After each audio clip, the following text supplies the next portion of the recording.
In this month of November, katika mwezi huu wa 11, shout a bigger sema hallelujah. haleluya kubwa. Somebody shout a bigger Sema hallelujah. haleluya kubwa. Somebody that is ready to be blessed, shout a Aliyoko bigger tayari kubarikiwa, sema hallelujah. haleluya kubwa. Lift up your voice and appreciate God for bringing you into the new month. Inua sauti yako, mshukuru Mungu kwa kuingiza mwezi mpya. Thank Him for His faithfulness and love Mshukuru kwa uaminifu wake over your life and family. katika maisha yako na What familia. a faithful God He Mungu is. mwaminifu yeye. Father, we thank you. Baba tunakushukuru. Father, we give you all the Baba glory. tunakupa utukufu wote. Father, we give you all the honor. Tunakupa heshima yote. Father, we give you all the adoration. Tunakupa adhama yote. Thank you for all you have done for us. Asante kwa wote uliotutendea. From January to the last day of October, Tangu mwezi wa kwanza mpaka siku ya and mwisho wa for mwezi wa bringing 10. us into the month of Na November, kutuingiza katika mwezi wa 10. we give you all the glory. Tunakupa utukufu The wote. pre-Shiloh month. Mwezi wa kabla ya Shilo. What a faithful God you are. Wewe ni Mungu mwaminifu. We worship you. Tunakuabudu wewe. We worship you Tunakuabudu wewe in the name of Jesus Christ. katika jina la Yesu Kristo. Somebody shout a louder Sema amen. amina kubwa. Numbers chapter 23 verse 20. Hesabu 23 mstari wa We have 20. received a commandment this morning to bless. Tumepokea amri ya kubariki asubuhi ya leo. Hallelujah. Haleluya. And no devil will reverse it. Na hakuna shetani atakayebatilisha. But the challenge is, are you ready for the blessing? Changamoto ni je, uko tayari kwa ajili ya baraka? Are you ready for the blessing? Uko tayari kwa ajili ya baraka? You need to open your heart to receive the blessing. Tafadhali fungua moyo wako upokee baraka. We have received a commandment this morning to bless. Tumepewa amri asubuhi ya leo ya kubariki. And every blessing pronounced upon you in this service Na today, kila baraka itakuwa kwako leo. they shall speak in your life. Itanena katika maisha Thank yako. God, Lord, I am here for your blessing. Mwambie Mungu niko hapa kwa I ajili ya am baraka. ready for your blessing. Niko tayari kwa ajili ya Bless baraka. me indeed. Nibariki Bless hakika. me indeed. Nibariki kikamilifu. Jacob said, God, I won't let you go Yakobo asema Mungu sitakuacha except you bless me. mpaka umenibariki. Bless me in this service. Nibariki katika ibada I hii. am here for your blessing. Niko hapa kwa ajili ya I baraka am yako. here for your blessing. Niko hapa kwa ajili ya baraka yako. Somebody ready for blessing, cry unto Kama uko God. tayari kwa ajili ya baraka, lia kwa Mungu. I am here for blessing. Niko hapa kwa ajili ya baraka. Bless me indeed. Nibariki hakika. Bless me indeed. Nibariki hakika. Leshua kalishuli abalaba. Lord, bless your people in this service today. Mungu bariki watu wako katika ibada ya leo. Bless your people in this service today. Bariki watu wako katika ibada ya leo. Let every blessing pronounced upon every member today, Kila baraka utatamkwa kwa kila mmoja and leo. everyone related to us wherever they are Na on this kila planet mmoja Earth. anahusiana na sisi popote alipo Let katika it dunia hii. speak. Baraka hizi By kanene. today's blessing, let every form of curses Kwa baraka leo kila aina ya be laana destroyed. iharibiwe. Because light shineth in darkness, and darkness Nuru comprehended it yang'aa not. gizani wala giza likuiweza. Father, bless your people today. Baba bariki watu wako Somebody leo. ready to cry to God. Kama uko tayari lia kwa Mungu. We serve a God that blesses his people. Tunamtumikia Mungu, abarikie watu He have wake. invited us to be here today Ametukaribisha tuwepo hapa leo in order to receive the blessing. ili tupokee baraka. Position yourself for his blessing this morning. Jiandae ili kupokea baraka zake asubuhi ya leo. In the name of Jesus Christ. Katika jina la Yesu Kristo. Somebody shout a louder amen. Sema amina kubwa. There shall be showers of blessing for you Utakuwa today. na manyunyu ya baraka kwako. Hallelujah. Haleluya. I say hallelujah. Haleluya. Somebody ready for blessing, shout a bigger Uko tayari kwa ajili hallelujah. ya baraka, sema haleluya kubwa. That's a hymn called There shall be showers of Na blessing. wimbo unaitwa kutakuwa na manyunyu ya This baraka. is the promise of love. Hii ni ahadi ya Bwana. There shall be season Kutakuwa na refreshing. majira ya Sent kuishwa from the Savior above. kutoka kwa Mwokozi wetu. Showers of Manyunyu blessing. ya baraka. Showers of blessing we need. Manyunyu ya baraka. Mercies drop out only. All the showers we plead. Haleluya. We have Swahili version of it. Can you sing it? Tunaweza kuimba kwa Kiswahili wa wimbo. Can you sing it? Unaweza There kuimba shall kwa be showers Kiswahili. of blessing. Manyunyu ya baraka kwa Kiswahili. I saw you sang it during the last wedding we have. Niliona Baraka zake ni nyingi, ndizo tunapokea. Siku zake za furaha, zakaribia kwetu.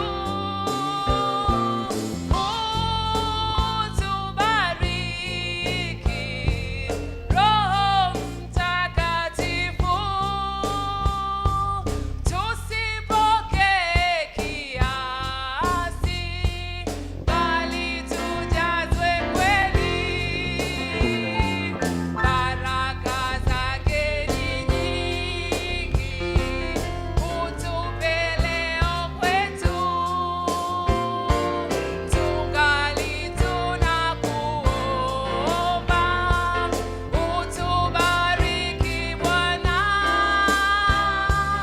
Showers of blessing, showers of blessing we need.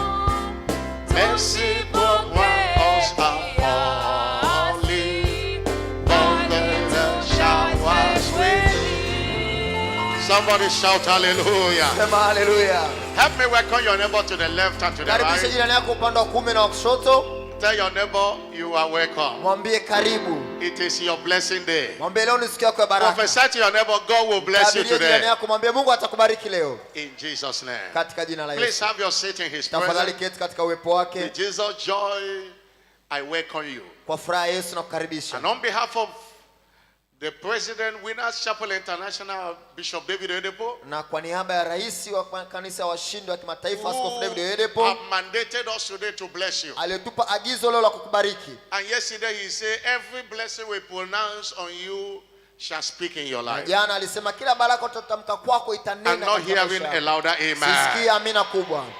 Every blessing pronounced on you today, Kila baraka itakayotamkwa kwako leo it shall speak in your life. itadhihirika katika maisha yako. God has brought you into the month of November. Mungu amekuingiza mwezi wa 11. It shall be a month of wonders Itakuwa for ni you. mwezi wa maajabu kwako. I'm not hearing a faithful Sisikia amen. amina ya uaminifu. It shall be a month of noiseless Itakuwa ni breakthrough. mwezi wa mipenyo isiyokuwa na kelele. It shall be a month of fearful Itakuwa blessing ni for mwezi you. wa baraka za kutisha kwako. As you sing praises to God this month, Unapoimba sifa katika mwezi huu, fearful blessing will answer in your life. baraka za kutisha zitajibu kwako. Psalm 67 verse 5 to 7. Zaburi 67 So let the 5 people mpaka 7. praise you, O Lord, Watu wote na wakusifu and Mungu. let all the people praise Na you. watu wote wakusifu wewe. And then the earth will yield her increase. Ndipo nchi itatoa mazao yake. And our God, Na Mungu wetu, even our own God, na Mungu wetu mwenyewe shall bless us. ametubariki. Our God shall bless us. Mungu wetu atatubariki. And all the ends of the earth Miisho yote ya dunia shall fear him. itamcha yeye.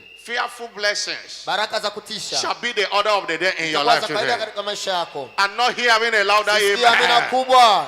I see the blessing of God dropping upon your life Naona baraka today. za Mungu zikianguka kwako. I see the favor of God answering in Naona your life kibali this cha Mungu month. kijibu kwako. You shall win all through this month. Utashinda mwezi wote huu. In this month of November, Katika mwezi huu wa you 11 shall be singing and winning and utakuwa singing and ukiimba na winning. kushinda, I unaimba say you shall be unashinda. singing and Utakuwa winning and ukiimba singing and ukishinda, winning. ukiimba ukishinda. No more sorrow in your life Hakuna anymore. huzuni tena kwenye maisha yako. Somebody shout a louder Sema amina amen. kubwa. Engaging the power of praise for supernatural turnaround Kutumia nguvu ya sifa kupata mgeuko wa kiungu. is our teaching series for the month of Ndio November. mfululizo wetu wa masomo katika mwezi wa 11. Engaging the power of praise Kutumia nguvu ya sifa for supernatural turnaround. ili kupata mgeuko wa kiungu. Nothing turns around the life of a man like the blessing of the Lord. Hakuna kinachogeuza maisha ya mtu kama baraka za Mungu. Join me, let's read Ezekiel chapter, a very long scripture this morning. Tusome andiko refu sana asubuhi ya Ezekiel leo. chapter 34 verse 23. Ezekiel 34 mstari wa 23. We are here to be blessed today. Tuko hapa leo But kubarikiwa. it is important for us to have understanding Lakini muhimu sisi tukaelewa and for us to desire this blessing. ili tuweze kutamani baraka hizi. Ezekiel 34 verse 23. Ezekiel And I 34:23. want you to understand that the word of God Nataka uelewe kwamba neno la Mungu is a sponsor of the blessing of God. ndilo linalobeba baraka za Mungu. Anytime we are reading the word of God, Kila wakati tunaposoma neno la Mungu, position yourself to be blessed by we the word. jiandae ili ubarikiwe na God Mungu. blesses his people through his word. Mungu anabariki watu wake kupitia neno lake. That's why as we are reading these scriptures, Ndio maana tunaposoma andiko hili, please open your heart and receive them. tafadhali fungua moyo wako na And let upokee. your amen show that you have received them. Na amina yako ionyeshe kwamba unapokea. Somebody shout Sema hallelujah. haleluya. The Bible says in verse 23, Mstari ule wa 23. and I will set up one shepherd over them, Nami nitaweka mchungaji mmoja juu yao, and he shall feed them. naye atawalisha. Number one duty of a shepherd is to feed the flock. Kazi moja ya mchungaji ni kumlisha kondoo. Even my servant David, Na mtumishi wangu he Daudi, shall feed them, yeye atawalisha, and he shall be their naye shepherd. atakuwa mchungaji wao. Verse 24, Mstari wa 24. and I, the Lord, will be their God. Na mimi Bwana nitakuwa Mungu wao. I'm a servant, and that word servant David was Jesus in prophecy. Na mtumishi wangu Daudi hapa alikuwa ni Yesu katika A unabii. prince among them. Atakuwa mkuu kati yao. I, the Lord, has spoken. Mimi Bwana nimeyasema haya. Verse 25, Mstari wa and 25. I will make with them a covenant of peace, Nami nitafanya nao agano la amani. and I will cause the evil beasts to cease out of the land, nitawakomesha wanyama wakali katika nchi and yao, they shall dwell safely. nao watakaa salama. Anyone that plans to attack you, Yeyote ambaye amepanga kushambulia, in the name of Jesus, they are destroyed katika this jina la way. Yesu anaharibiwa asubuhi ya leo. Every evil beast among you, Kila mnyama mbaya miongoni in your mwako, life, in the family, katika maisha yako kwenye in the familia, church of God, katika kanisa la Kristo, today they are out of your leo life in the name of wanatoka Jesus katika maisha Christ. yako. And he said they shall dwell safely in the wilderness Sasa watakaa salama jangwani and sleep in the woods. na kulala misituni. Verse 26. Mstari wa 26. And I will make them the places round about a hill of blessing. Nami nitawafanyia wao mahala pande zote. God is saying to you and I this morning Mungu anasema kwako na mimi asubuhi ya that leo, he's going to make a hill of blessing round about you. anaenda kufanyia mlima wa baraka And he said, I kukuzunguka. will cause the shower to come down in his season. Sasa nitaleta manyunyu kuja kwa wakati wake, And there shall be showers of blessing. na atakuwa manyunyu ya baraka, And there shall be showers of blessing yatakuwa upon ni your life manyunyu ya today. baraka juu ya maisha I yako will leo. make a hill of blessing round about you. Nitafanya mlima wa baraka kukuzunguka, And there shall be showers of blessing. na kutakuwa na manyunyu ya baraka. The next verse. Mstari unaofuata, When the blessing of God come, what happened? baraka za Mungu zinapokuja nini The kinatokea? tree of the field shall yield her fruit. Na mti wa kondeni utazaa matunda yake. Somebody shout amen. Sema amina. The earth shall yield her increase. Nayo ardhi itatoa mazao And they yake, shall be saved in their land. nao watakuwa salama katika They nchi shall yao, know that I am the Lord. nao watajua kuwa mimi When ndimi I have Bwana, broken the bands of their yoke nitakapovunja vifungo and vya kongwa delivered lao, them out of the hand of those that serve themselves of them. na kuwaokoa katika mikono ya watu wale They waliowatumikisha. shall no more be a prey to the hidden. Hawatakuwa mateka ya Somebody makafiri shout tena. amen. Sema amina. Neither shall the beasts of the land devour them. Wala mnyama wa nchi hata wala, They shall dwell safely, watakaa salama, and none shall make them afraid. wala watapata hofu. None shall make them afraid. Hakuna atakayewapa hofu. Every form of fear in your life Kila is aina ya hofu destroyed kwenye maisha today. yako imeharibiwa leo In the name of Jesus. katika jina la Yesu. Verse 30. Mstari wa 30. Verse 30. Mstari wa 30. And thus they shall know that I, the Lord their God, I am with them.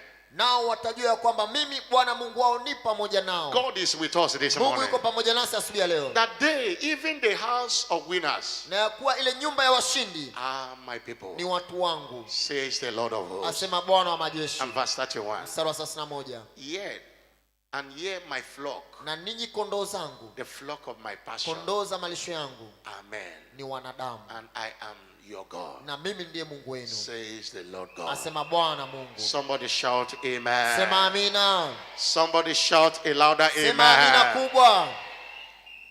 He said, I will make him a hill of blessing, Asa nitawafanyia mlima wa baraka, and there shall be showers of blessing. na kutakuwa na manyunyu ya baraka. This service is called showers of blessing service. Ibada ya leo inaitwa ni ibada ya manyunyu ya baraka. Understand one thing, Elewa kitu kimoja, that the blessing of the Lord kwamba baraka za Bwana is a divine force ndio nguvu ya kiungu released over a man ambayo inaachiliwa kwa for mwanadamu his all round profiting. ili kumpatia faida pande zote. The blessing of the Lord Baraka za Bwana is a divine force ni nguvu ya kiungu released over a man inaachiliwa katika maisha ya for mtu his all round profiting. ili kumpatia faida pande zote. Blessings are divine arrows Baraka ni mishale ya kiroho with capacity to influence and reverse any negative trade in your life. yenye uwezo wa kubatilisha kila kitu kibaya katika maisha yako. When blessings are pronounced Baraka zinapotamkwa and you receive them and believe them, na ukazipokea na kuziamini, they go and reverse every negative trade in your life. zinakwenda na kubatilisha kila kitu kibaya katika maisha yako. In 1 Chronicles chapter 4 verse 9 Nyakati and wa 10. kwanza 4:9 mpaka 10. 1 Chronicles chapter 4 verse 9 and 10. Nyakati wa kwanza Jabez was 4:9 crying to mpaka God. 10. Yakobo aliomba kwa Bwana. Jabez's life was a life full of sorrow. Maisha ya Yabezi alikuwa ni maisha yaliyojaa But huzuni, he knew that it is the blessing of the Lord that will solve the situation. lakini alijua ni baraka za Mungu ndio itatatua He said, tatizo. Lord, that would bless me Sasa Bwana, kama and utanibariki enlarge my verse 10 and enlarge my cause. na kuongeza hozi yangu, He didn't say let the sorrow go, akusema huzuni because iondoke, immediately the blessing kwa enters, sababu baraka tu zinapoingia there was no more sorrow. kunakuwa hakuna huzuni tena. Blessing makes a man honorable. Baraka zinamheshimisha And the mtu. Bible said Jabez was more honorable. Biblia inasema Yabezi alikuwa na heshima. By the blessing of God today Kwa in your baraka life, za Mungu leo katika maisha every yako, sorrow in your life must kila give way. huzuni maishani mwako inaondoka, And you shall enjoy honor from na today. utafurahia heshima kuanzia leo. I'm not hearing a louder Sikia amina amen. kubwa. You shall enjoy honor from today. Utafurahia heshima kuanzia You leo. shall enjoy honor from Utafurahia today. heshima kuanzia leo. You shall enjoy honor from Utafurahia today. heshima kuanzia leo. Wherever you have been rejected Popote before, ulipokatiliwa, they will be looking for you today. watakutafuta. By reason of the blessing of Kwa God sababu ya upon your life baraka za today. Mungu juu ya maisha yako leo. Somebody that believes it, shout a louder Kama unaamini, sema amen. amina kubwa. What is blessing? Baraka ni nini? Blessing is invocation of good Baraka ni matamshi ya mambo mema via the spoken word. kupitia neno linalotamkwa. Invocation of good Yaani ni kuingizwa mema via the spoken word. kupitia neno linalotamkwa. Until it is invoked, Usipoingiziwa it cannot be called a blessing. haiwezi kuitwa baraka. Hallelujah. Haleluya. In what am I saying? Nachosema ni nini? Blessings are released Baraka zinaachiliwa through the spoken word. kupitia neno linalotamkwa. Likewise, the same.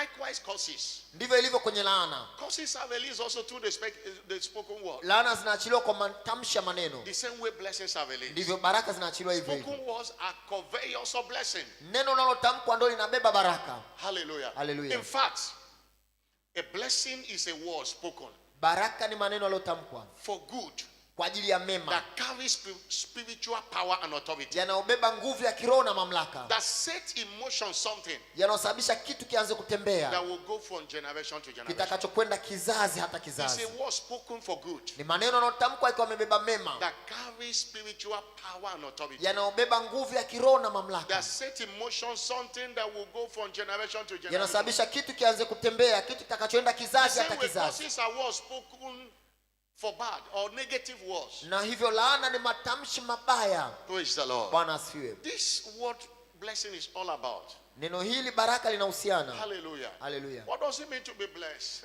Kubarikiwa maana yake ni nini? To be blessed means having everything Kubarikiwa maana yake kuwa na kila kitu that pertains to life kinacholeta uzima without sorrow attached. pasipo kuambatana na huzuni. Having everything that pertains to life Kuwa na kila kitu kilichotoa uzima without sorrow attached. pasipo kuambatana na huzuni. It is not about having billions in account Sio swala la kuwa na mabilioni kwenye akiba yako ya and benki not sleeping in the night. na kutokulala usiku. Somebody can be rich and not blessed. Mtu anaweza kuwa tajiri na hajabarikiwa, But you cannot be blessed and not be rich. lakini hauwezi kubarikiwa alafu ukakosa There kuwa are many tajiri. rich men around the world Kuna watu wengi matajiri duniani who are not blessed. ambao But hawajabarikiwa, I've not seen a blessed man or a blessed woman lakini sijawahi kuona mtu aliyebarikiwa that is not rich. ambaye si tajiri. Remember in Proverbs chapter 10 verse 22, Mithali the 13:22, Bible said the blessing of the Lord baraka za Mungu make it rich and hutajirisha added no sorrow to it. na ziambatani na The huzuni. blessing of the Lord, Baraka za it Bwana make it rich. hutajirisha. Proverbs 10:22, Mithali and 10:22, added no sorrow to it. haziambatani na huzuni. That's why we want you to position yourself to receive the blessing. Mtu anataka ujiandae kupokea baraka. Many people don't understand the need for blessing in their lives. Watu wengi hawaelewi uhitaji wa baraka katika maisha I yao. want you to know destiny is a function of blessing imparted. Nataka uelewe hatima inategemeana na baraka ulioingiziwa. Esau understood what it means to be blessed. Elewa kwamba baraka ni nini. When Esau missed the blessing, Esau alipokosa baraka, he cried to his father. alilia kwa baba In yake. Genesis 27 verse 38, Mwanzo he said, 27:38. just one blessing. Baraka moja tu. Esau said unto the father, Esau akamwambia baba "Have yake, thou not one blessing, my father? hujanibakishia hata baraka moja baba Bless yangu. me, Nibariki even me also." na hata mimi Oh, pia. my father. Baba yangu. He lifted up his voice and wept Aliinua sauti yake because akalia he missed the blessing. kwa sababu alikosa baraka. The difference between Esau and Jacob Tofauti baina ya Esau na Yakobo was the blessing imparted. ni baraka iliyoingiziwa. Was the blessing Ni imparted. baraka The iliyoingiziwa. blessing imparted on Jacob Baraka aliyoingiziwa was Yakobo what distinguished Jacob from Esau. ndio ilimtofautisha Yakobo na Esau. Esau wept Esau akalia because he understood what it means to miss the blessing. kwa sababu hakuelewa maana ya kukosa baraka. When you miss the blessing, Unapokosa baraka, struggle continues. masumbufu yanaendelea. Hallelujah. Haleluya. And that's why I know the blessing being pronounced upon you today Ndio maana najua baraka zitakazotamkwa kwako leo will end every struggle in your life. zitakomesha kuhangaika katika maisha yako. This your amen is too weak for my Amina yako ni Jesus. dhaifu sana kwa It Yesu. will end every struggle in your life. Itakomesha kila kusumbuka kwenye maisha yako. People of God value blessing. Watu wa Mungu, ipe thamani baraka. It is one of the greatest need of man. Ni mojawapo ya hitaji kubwa la mwanadamu. God servants say most times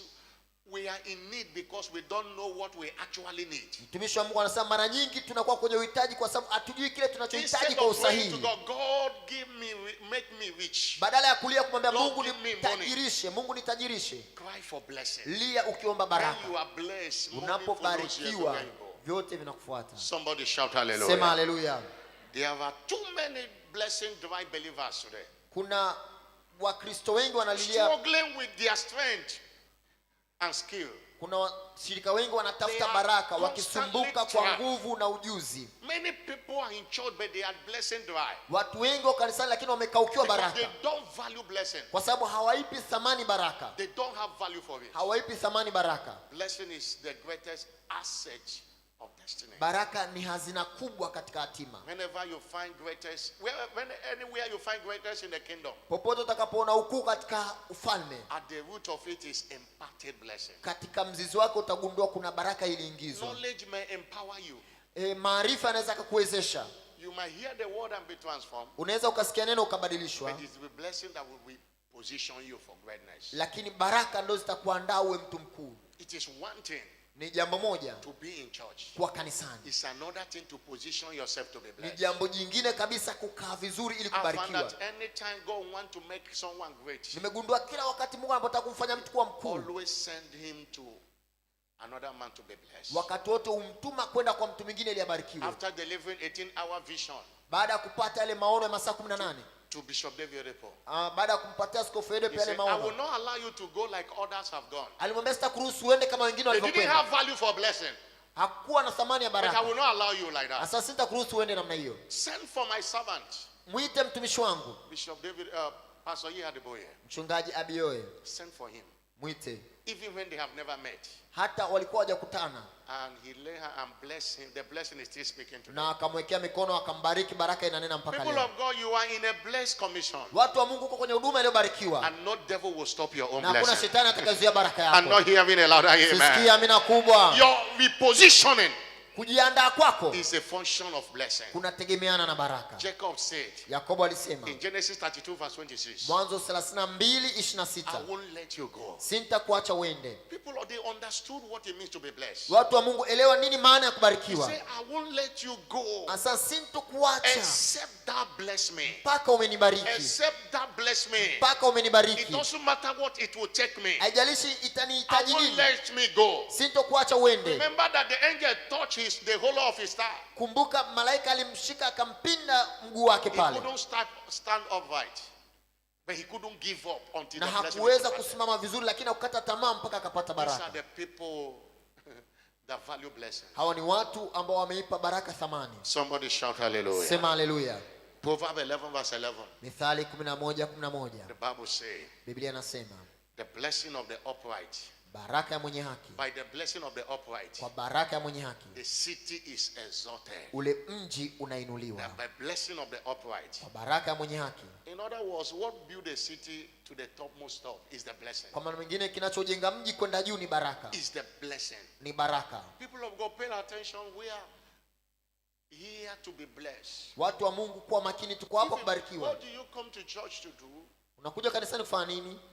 Among other things, to be blessed. Miongoni mwa vitu vingi ni But kubarikiwa. why is it that many people are not blessed in church? Lakini kwa nini watu wengi hawabarikiwi leo? Because they don't know what it means. Kwa sababu hawajui They wanachohitaji, don't know what to do. hawajui nini cha They kufanya, don't know how to value blessing. hawajui namna ya kuipa thamani What you baraka. despise is what you will not get. Unachokidharau ndicho ambacho hutokipata. The blessing of the upright means Baraka ya mwenye haki the blessing of the ones appointed inamaanisha ni baraka ya ule and aliyechaguliwa anointed to bless. na kupakwa mafuta ili kubariki. Apart from there were those God have anointed. and Kuna wale appointed to ambao bless. Mungu amewapaka mafuta. Let me ask this question. Who can bless? Nikuulize Maybe swali. somebody might ask that question. Nianze kwa kuuliza, nani anaweza kubariki? Who can bless? Nani anayeweza kubariki? We see a lot of people talking blessing and but who can bless? Tunaona watu wengi kuongelea baraka, lakini nani awezaye kubariki? God Mungu, and those authorized by God to bless. na wale ambao Mungu amewapitisha The ili answer wabariki. is God. Swali ni blesses. Mungu ndiye anayebariki, And also those God authorized na to wale bless. Mungu aliowapa mamlaka ya kubariki. And there are three of them. Wako watatu hao The waliopewa first mamlaka. is God. Wa kwanza ni Mungu. God is a blesser. Mungu ndiye anayebariki. Hallelujah. Hallelujah. God blesses. Mungu anabariki.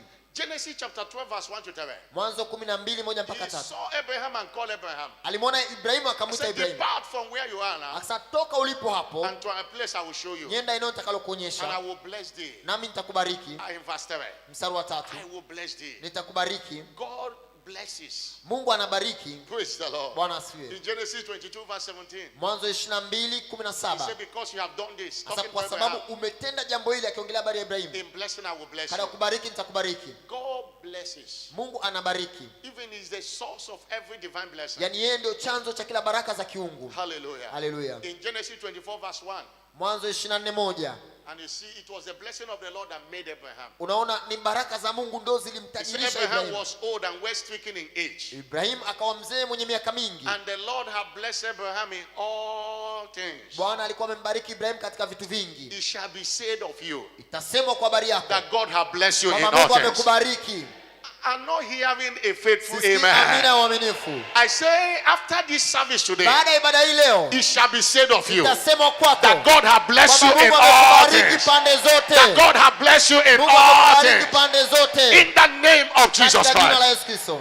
God blesses. Mungu anabariki. Apart from God, Mbali na Mungu, there are others God authorized to bless. kuna wale wengine ambao Mungu amewapa mamlaka ya kubariki. There are others God authorized to Kuna bless. wengine ambao Mungu amewapa mamlaka ya kubariki. That's your parents, Hao ni wazazi your wako. biological parents. Wazazi wako wa mwilini. God have given them authority to bless you also. Mungu amewapa mamlaka ya kukubariki. Hallelujah. Haleluya.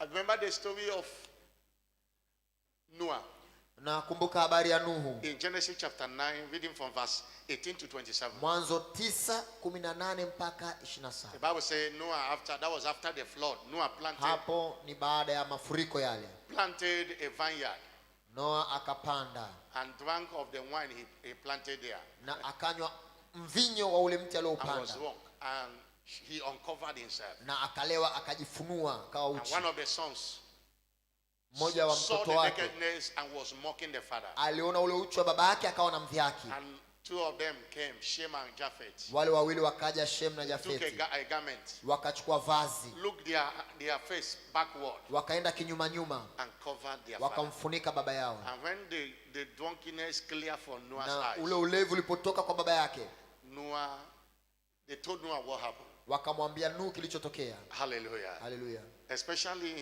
in verse 25 to 27. Kimaalum katika mstari wa 25 mpaka 27. He calls Canaan, Akamlaani Kanaani. servant of servants shall he be unto his brethren. Atakuwa mtumwa kabisa katika ndugu The same zake. mouth. And he Akasema, said, blessed be the Lord of Shem, akasema atukuzwe Bwana Mungu wa Shemu, and Canaan shall be his servant. na Kanaani awe mtumwa wake. And he said, Lord shall enlarge Japheth, Mungu and he shall akamfanikishe dwell in the Yafeti, tent of Shem, naye akae katika hema za Shemu, and Canaan shall be his servant. na Kanaani awe mtumwa He has wake. the same mouth. Kinywa kile Because the kile, same mouth that pronounces blessing can kinywa curse kile us. kinachotamka baraka kinatamka na laana. Hallelujah. Haleluya. And that thing he said, Na jambo hilo alilosema, the curse followed Canaan, laana ikamfuata the Kanaani, blessing follows Japheth. baraka zikamfuata We Jafeti. saw an example also in Genesis Tunaona mfano pia katika Mwanzo. chapter 49 verse 1 to 28. Mwanzo Genesis chapter 49 verse 1 to 28. Mwanzo 49:1 mpaka 28. When Jacob called his sons, Yakobo alipoita watoto he wake, began to bless them. akaanza He kuwabariki. started with Reuben. Alianza na He Rubeni, said, Reuben, you are my firstborn. akasema Rubeni, wewe ni mzaliwa wangu wa kwanza. You are the excellency of my power, Wewe ndio nguvu zangu, the beginning of my strength, mwanzo wa nguvu zangu kabisa. and you shall not prosper, Hautofanikiwa, or you shall not excel. hautafanikiwa. But when you reach to other ones, Alipofika kwa wengine, he blesses them. aliwabariki. When he reached to Judah, Alipofika kwa he Yuda, said, you are the one your brethren shall praise. ndugu zako watakusifu. That's verse 8. Huo ni mstari wa You 8. are their brethren shall praise thee. Ndugu zako watakusifu. Thy hand shall be upon the neck of thy enemy. Mkono wako utakuwa shingoni mwa adui zako. Hallelujah. Haleluya. The blessings follow Judah. Baraka zikamfuata Yuda. Nobody dares the lion of the tribe of Judah today. Hakuna anayemsubutu kumjaribu simba wa kabila la Yuda leo. Your parents is a channel of blessing. Wazazi wako ndio njia ya baraka. As parents, pronounce blessing to your children. Wazazi wanapotamka baraka, Hallelujah. haleluya, Don't be tired of blessing them. usichoke kuwabariki watoto wako. Praise the Lord. Bwana asifiwe. I say praise the Lord. Bwana And asifiwe. that's what the Bible says in Hicho ndicho Ephesians Biblia chapter inasema. 6 verse 1 to 3. Efeso 6:1 mpaka 3. He said, obey your parents in the Lord. Watii wazazi wenu katika Bwana. For this is right. maana hili ni sawa. Honor your father and your mother, Waheshimu baba yako na mama yako. which is the first commandment we promise. Hiyo ndo amri ya kwanza yenye That it ahadi, may be well with thee, ili ufanikiwe that thou mayest live long on the earth. na uishi kwa miaka mingi hapa duniani. How you relate with your parents matters a lot. Namna unavyohusiana na wazazi wako ni pana umuhimu sana. There are many people who are, their problem is, instead of receiving blessing, they are receiving curses. Kuna watu wengi They tatizo lao ni work their kwamba character. badala ya kupokea baraka wanapokea laana. Who can bless? Nani anaweza kubariki? Number 3. Namba 3. The first one, God can bless. Wa kwanza ni Mungu anaweza Your parents kubariki. can bless. Wazazi wako wanaweza kubariki. Your pastor Pia mchungaji or wako your prophet au nabii wako or your spiritual father. au baba yako wa kiroho. Hallelujah. Haleluya. Numbers chapter 6 verse 23 to 27. Hesabu 6:23 mpaka I said 27. there are those God authorized. Kuna wale ambao Mungu amewapa mamlaka. God says, speak unto Aaron Mungu akasema nena na Haruni and unto his sons. na watoto wake. Who is Aaron? Aaron is a priest. Haruni ni nani? Haruni ni It's his son. kuhani. And God can bless these people Mungu anaweza kubariki watu wake directly from heaven.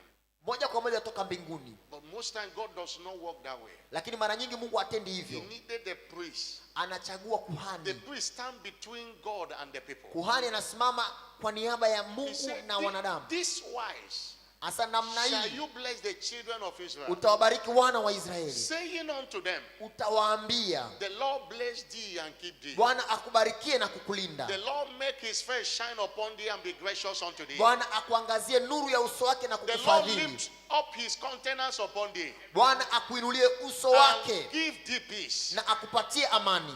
And they shall put my name upon the children of Israel, Ndivyo watakavyoliweka jina langu juu ya wana wa Israeli, and I will bless them. nami nitawabariki. Pronounce this thing and do it in my name. Tamka mambo haya, tamka kwa niaba yangu. God authorizes the priest to bless. Mungu anawapa mamlaka makuhani ya kubariki. Let me tell you this. Nikwambie jambo hili. Priestly blessing.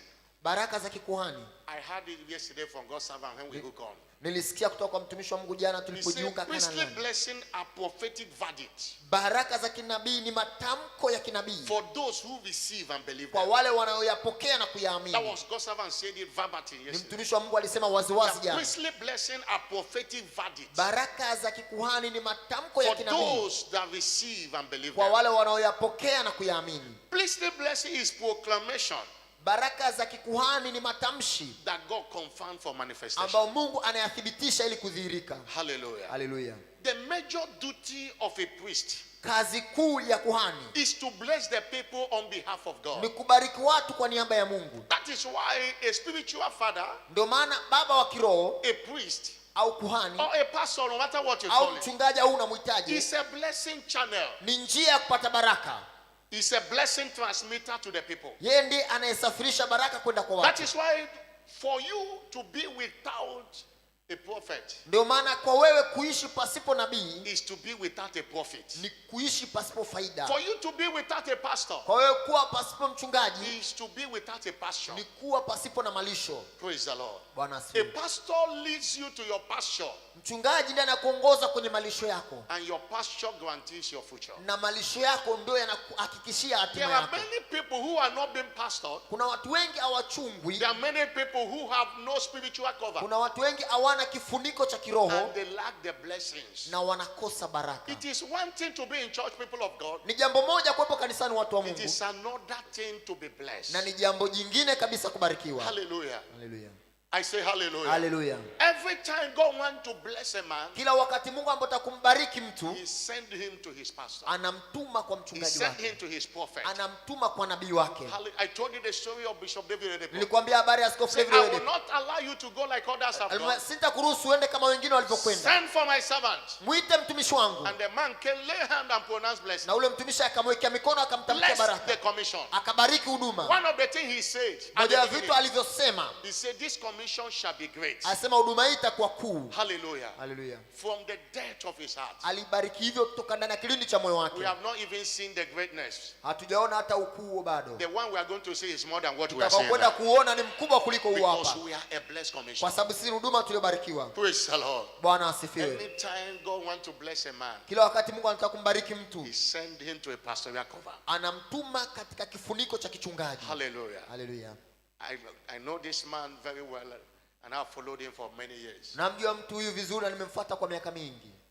A young medical doctor. Daktari. God called him to ministry and his Mungu wife. alimuita kwenye huduma yeye na mke wake. A very valid vision. Yaani maono halisi kabisa. He sent him to Oyedepo. Lakini alimtuma kwa Askofu He came Oyedepo. looking for Bishop Oyedepo. Alikwenda akimtafuta Askofu Oyedepo. He met Bishop Abio and said, how can I meet this man? Alikutana na Askofu Oyedepo akamwambia nawezaje kumpata mtu huyu? And they arranged.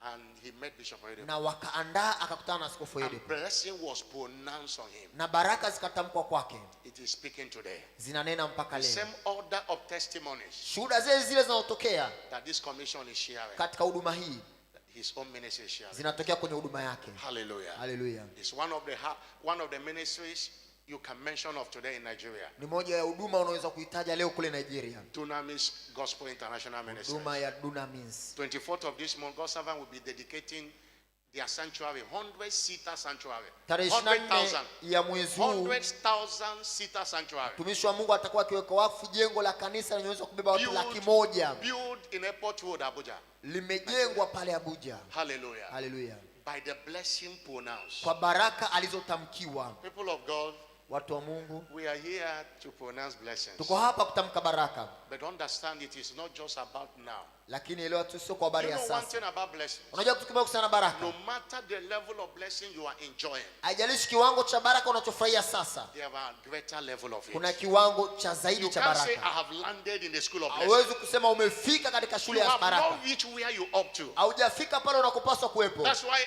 every time blessing is Ndio maana kila wakati baraka inapotamkwa kwako, it moves you to another level. inakupeleka kwenye kiwango kingine. Don't say I'm blessed. Useme nimebarikiwa. No, you are blessed. I'm Umebarikiwa not ndio. doubting that you are not blessed. Na kuna vitu vingine hujabarikiwa. But blessing is in levels. Lakini baraka ziko kwenye viwango. There is a place called there. Kuna mahala kunaitwa pale. You have not reached there. Haujafika pale. Hallelujah. Hallelujah. Humble yourself to be blessed. Jinyenyekeze ili ubarikiwe. Humble yourself to be blessed. Jinyenyekeze ili Maybe ubarikiwe. God brought you to this commission to be blessed. Mungu amekuleta kwenye huduma hili ya kubariki. And He didn't make a mistake Na hakukosea of bringing you here at a time like this kukuleta hapa katika majira kama haya, for the blessings of God to come upon you. ili baraka za Mungu zije It kwako. is the blessing of God that cancels every course of life. Ni baraka za Mungu ndio zinafuta kila laana The ya blessing maisha. of God destroys sicknesses and diseases. Baraka za Mungu zinaharibu magonjwa na madhaifu. The blessing of God causes turnarounds in your life. Baraka za Mungu ndio zinaleta mgeuko katika maisha yako. Somebody shout hallelujah. Sema haleluya. Somebody shout a bigger Sema hallelujah. haleluya kubwa. There was this guy in my former location, the last church I pastored. Kuna huyu mtu mmoja katika kanisa nilochunga mara ya mwisho. He have been a member for some time. Amekuwa ni mshirika kwa muda mrefu. Praise the Lord. Bwana asifiwe. And even they have a group. Na ana kundi. They see themselves as the pioneer members. Wanajiona kama They are ni young guys. washirika Young waanzilishi. guys. When they come to church, Wanapokuja kanisani, they don't come inside the church. hawaingii ndani ya kanisa. They stand outside. Wanakaa nje. They stand outside. Wanakaa It is nje. not just one Sunday. Sio ibada moja tu. There's a place they normally stand. Kuna mahala ambako wanasimama mara zote. Praise the Lord. Bwana asifiwe. And most of the now say, okay, they are doing traffic. Wanasema mara nyingi wanasimamia magari na vitu kama hivyo. I dissolve traffic. Wanasimamia magari. Because after everybody have talked, they don't want to. I dissolve traffic. Wanasema wao wanachofanya ni Seize kusimamia everything they are magari. using. And this person separated himself from them.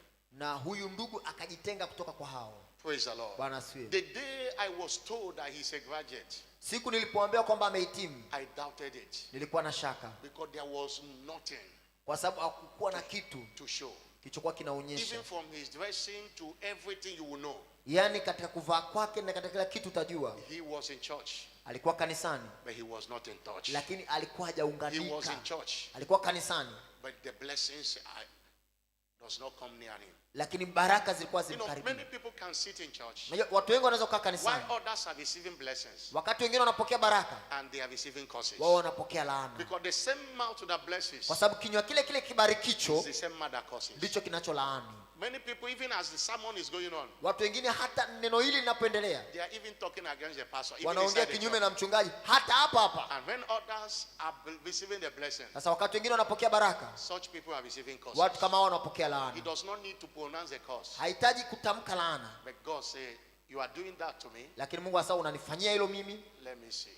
sasa pokea. Praise the Lord. Bwana That asifiwe. was the situation. Hiyo ndio ilikuwa hali. When he separated himself Alipojitenga and he started coming closer, na akaanza kusogea karibu, coming to church, or coming inside the church and akaanza sit down kuingia ndani ya kanisa na kukaa and sit down and listen to the word of na God. kukaa chini na kusikiliza neno la Mungu. Hallelujah. Haleluya. And when we saw his commitment, Na tulipoona kujitoa we kwake, gave him responsibility. tukampa majukumu Keep on pronouncing blessing. na tukaendelea kutamka baraka. And when I was transferred to come here, Nilipohamishwa kuja hapa, he came to see me. alikuja kuniona, I poured out my heart. nikaumimina moyo wangu I gave him advice. na nikamshauri. And most those advice are not the ones you do, but there's the one you command them to do. Yaani kuna ule ushauri ambao unaufanya kama kuamrisha, And I pour my heart in blessing. na nikamimina moyo wangu kumbariki, And the blessing is speaking over his life na today. baraka zinanena katika maisha yake. Yesterday he texted me. Jana alinitumia ujumbe, Let me read what he told me yesterday. labda Text me yesterday. nisome alichoniambia. So surprised, within 1 year everything turned around. Yaani alishangaa sana, ndani ya mwaka kila kitu kikageuka kabisa. He said, yes, you blessed me before you left. Hasa kweli ulinibariki kabla And hujaondoka, he's speaking in my life. na zinanena kwenye maisha I yangu. have achieved so many things Yaani nimefanikisha mambo mengi since sana you blessed me. tangu umenibariki. Praise the Lord. Bwana asifiwe. Next Saturday is his wedding, Yani- surprisingly. Jumamosi ijayo ni ndoa yake. And he said, your blessing before you left Sasa baraka zako ulizonibariki kabla hujaondoka is what have made me what I am today. ndizo zimenifanya niwe hivi nilivyo leo. There are people that cherish blessings. Kuna watu wanaochagua baraka. Everything, he have left them. And he's speaking in his life today. Sasa aliamua kujitenga na wale, sasa hivi People baraka of zinanena God, we are kwake. here to be blessed. Watu wa Mungu tuko hapa kubarikiwa. I'm standing on the shoe of my father today, Bishop David Oyedepo. Ninasimama kwenye viatu vya babangu Askofu David Oyedepo, He commanded me to bless you ambaye today. ameniamuru nikubariki, And no devil can reverse na it. hakuna shetani atakayebatilisha. I said no devil can Hakuna reverse it. shetani atakayebatilisha. I'm not hearing a louder Sikia amina amen. kubwa. Every blessing pronounced upon you Kila today, baraka iliyotamkwa kwako leo, I said no devil shall reverse hakuna it. shetani atakayebatilisha. It doesn't matter how your life has been. Haijalishi maisha yako Maybe alikuwaje. your life has been moving in a Labda circle. maisha yako yamekuwa kizunguka kwenye duara. Today you are moving Leo forward. unasonga mbele. I said today you Leo are moving unasonga forward. mbele. Every form of mockery in your Kila life, aina ya dhihaka kwenye maisha yako, God is turning it to a Mungu testimony for you anabadilisha today. kwa ushuhuda kwako. I'm not hearing a louder Sikia amina amen. kubwa. Blessing is not magic. Baraka si ya kimazingaombwe. Blessing have conditions. Baraka zina vigezo vyake. Blessing is something you provoke. Baraka ni kitu unachokichochea. I told you the text, what God's servant said yesterday, Nilikuambia maneno mtumishi wa Mungu alisema jana, that priestly blessing are prophetic verdict kwamba baraka za kikuhani ni matamko ya kinabii for those that receive and believe. kwa wale wanaoyapokea na kuyaamini. There are things to do for the blessing to speak. Kuna vitu unapaswa kufanya ili baraka zidhihirike. Blessing is pronounced to everyone. Baraka zinatamkwa kwa kila mmoja, But why is he not speaking to everyone? lakini kwa nini hazineni kwa kila mmoja? Hallelujah. Haleluya. People of God, every provision of God Watu wa Mungu, kila ahadi ya Mungu has conditions for man. ina vigezo vya mwanadamu kuvitimiza. If a man meets the condition, Kama mwanadamu akivikosa hivyo vigezo au God masharti, will release the promotion. God will release the provision. Mungu ataachilia ule ugavi. God is a principled father. Mungu ni baba mkuu. He will never bless the irresponsible. Hawezi kubariki yule ambaye hawajibiki. God will never entrust serious matter to unserious people. Mungu hatokabidhi mambo ya muhimu kwa watu ambao hawako makini. There are things to do to position yourself Kuna vitu unapaswa kufanya ili kujiandaa for blessings. ili ubarikiwe, And they are scripturally defined. na imeelezwa kimaandiko. Many people, amen is one thing of its own, Amina ni kitu kimoja wapo, but it is not all that is needed lakini sicho kinachohitajika for the tu blessing of God to speak in your ili life. baraka za Mungu ziende katika maisha It yako. is not all that is needed Sio kwamba ndicho for kinachohitajika the tu blessing of God to speak in your ili life. baraka za Mungu zidhirike kwenye maisha yako. What are the requirements to receive divine blessings? Vigezo ni vipi ili kupata How baraka do za I kiungu? provoke divine blessings? Ninachocheaje baraka za kiungu? Praise the Lord. Bwana asifiwe. There were those God have committed to bless. Kuna wale ambao Mungu amejitoa kuwabariki If you will obey what he said. kama utatii kila anachosema. Hallelujah. Haleluya. Number one Namba moja, requirement kigezo cha kwanza au sharti la kwanza is righteousness. ni haki Or you call it uprightness. au kuishi maisha ya haki. Psalm 5 verse 12.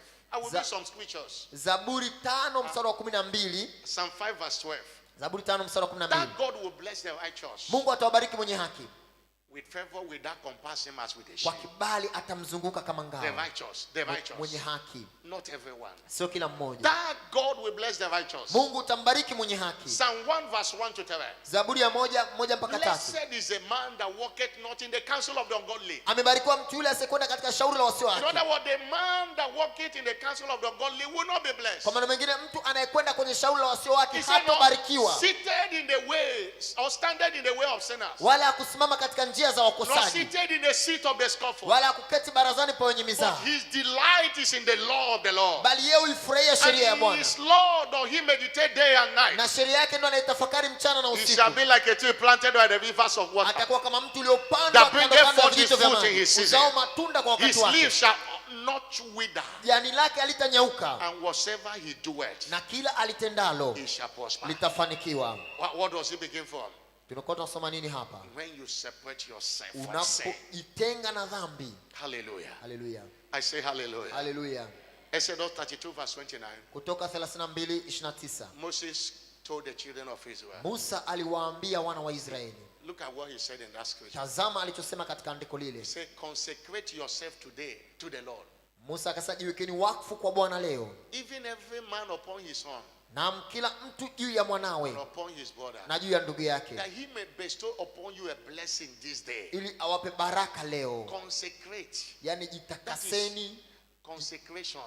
jitakaseni. That is holiness. Yani huo ni utakatifu. If you want the blessing, prepare for it. Kama unataka baraka, By jiandae, living an upright life. ishi maisha ya haki. Psalm 24. Zaburi ya 24. Psalm 24 verse 3 to 5. Zaburi ya 24 mstari wa 3 Who shall mpaka wa 5. ascend in the hill of the Lord? Nani atakayepanda katika mlima wa Who Bwana? shall stand in his holy place? Nani atakayesimama katika patakatifu The Bible pake? says, he that has clean hands, Bila ni yule mwenye mikono safi a pure heart, na moyo mweupe, who have not lifted up his soul against vanity, ambaye hakutazama maovu or sworn deceitfully, wala akuapa kwa hila, he shall receive the blessing from the Lord. atapokea baraka kutoka kwa To Bwana. receive the blessing from the Lord, Atapokea baraka kutoka kwa you Bwana. must have a clean hands. Ili upokee baraka na biwe na mikono pure safi heart. na moyo Receive safi. the righteousness from the God of his salvation.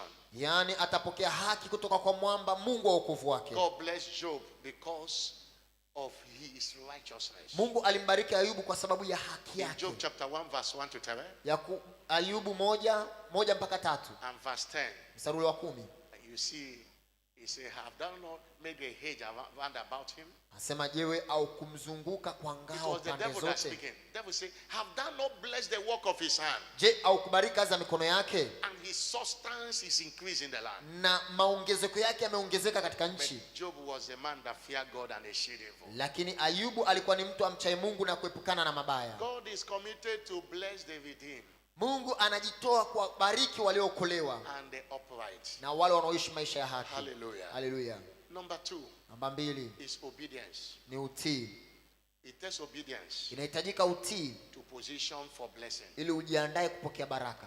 Before God blessed Abraham in Genesis chapter 12 verse 2, Kabla Mungu kumbariki Ibrahim katika he told him, Mwanzo get 12 thee mstari wa 2, out of the land. alimwambia toka kwenye nchi yako And even a place you don't know. na kwenda mahala In other usipopajua. words, if you do that, Kwa maana mwingine ukifanya hivyo I will bless you. nitakubariki. And in verse 4, Abraham departed Mstari wa 4, Ibrahimu akaondoka as the Lord has spoken unto him. kama Bwana alivyomwagiza. He got the blessing by obedience. Alipata zile baraka kwa utii. Hallelujah. Haleluya. I say hallelujah. Haleluya.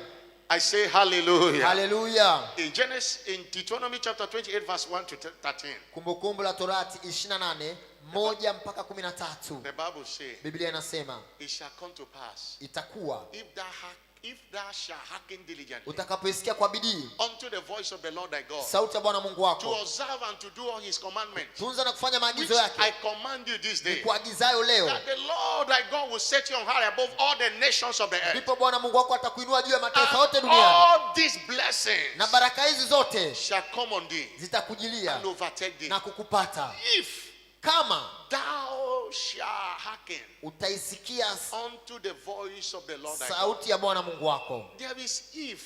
Kuna kama, If you will do what he say, kama utafanya anachosema you will not lack his blessings. hautakosa baraka zake. Many people, no matter how you shout amen, Watu wengi haijalishi unasema amina kwa sauti God kiasi wants you gani, to obey what he says. Mungu anataka utii anachokisema. And you see from that verse 7 Na kuanzia ule mstari wa to 3 verse 13, mpaka mstari wa God 13 started pronouncing the blessing. anaanza sasa kutamka baraka. Hallelujah. Haleluya. And after pronouncing the blessings, Baada ya kutamka zile baraka, in verse 13, mstari wa 13, in verse 13, mstari wa 13 and he said, anasema, the Lord shall make thee the head Bwana atakufanya kuwa kichwa and not the tail. wala si mkia, And that shall not be beneath, na hautokuwa chini, if thou hearken unto kama the commandments utasikiliza of the Lord thy God, maagizo ya Bwana Mungu wako which I command you this ni day, kuagizayo hivi to leo, observe and to do them. kuyaangalia na kuyafanya. If you are not ready to do the word, Kama uko tayari kulitenda you are neno, not ready to be blessed. au uko tayari kubarikiwa. Many people miss blessings because of disobedience. Watu wengi wanakosa baraka kwa sababu ya kukosa utii. Somebody shout hallelujah. Sema haleluya.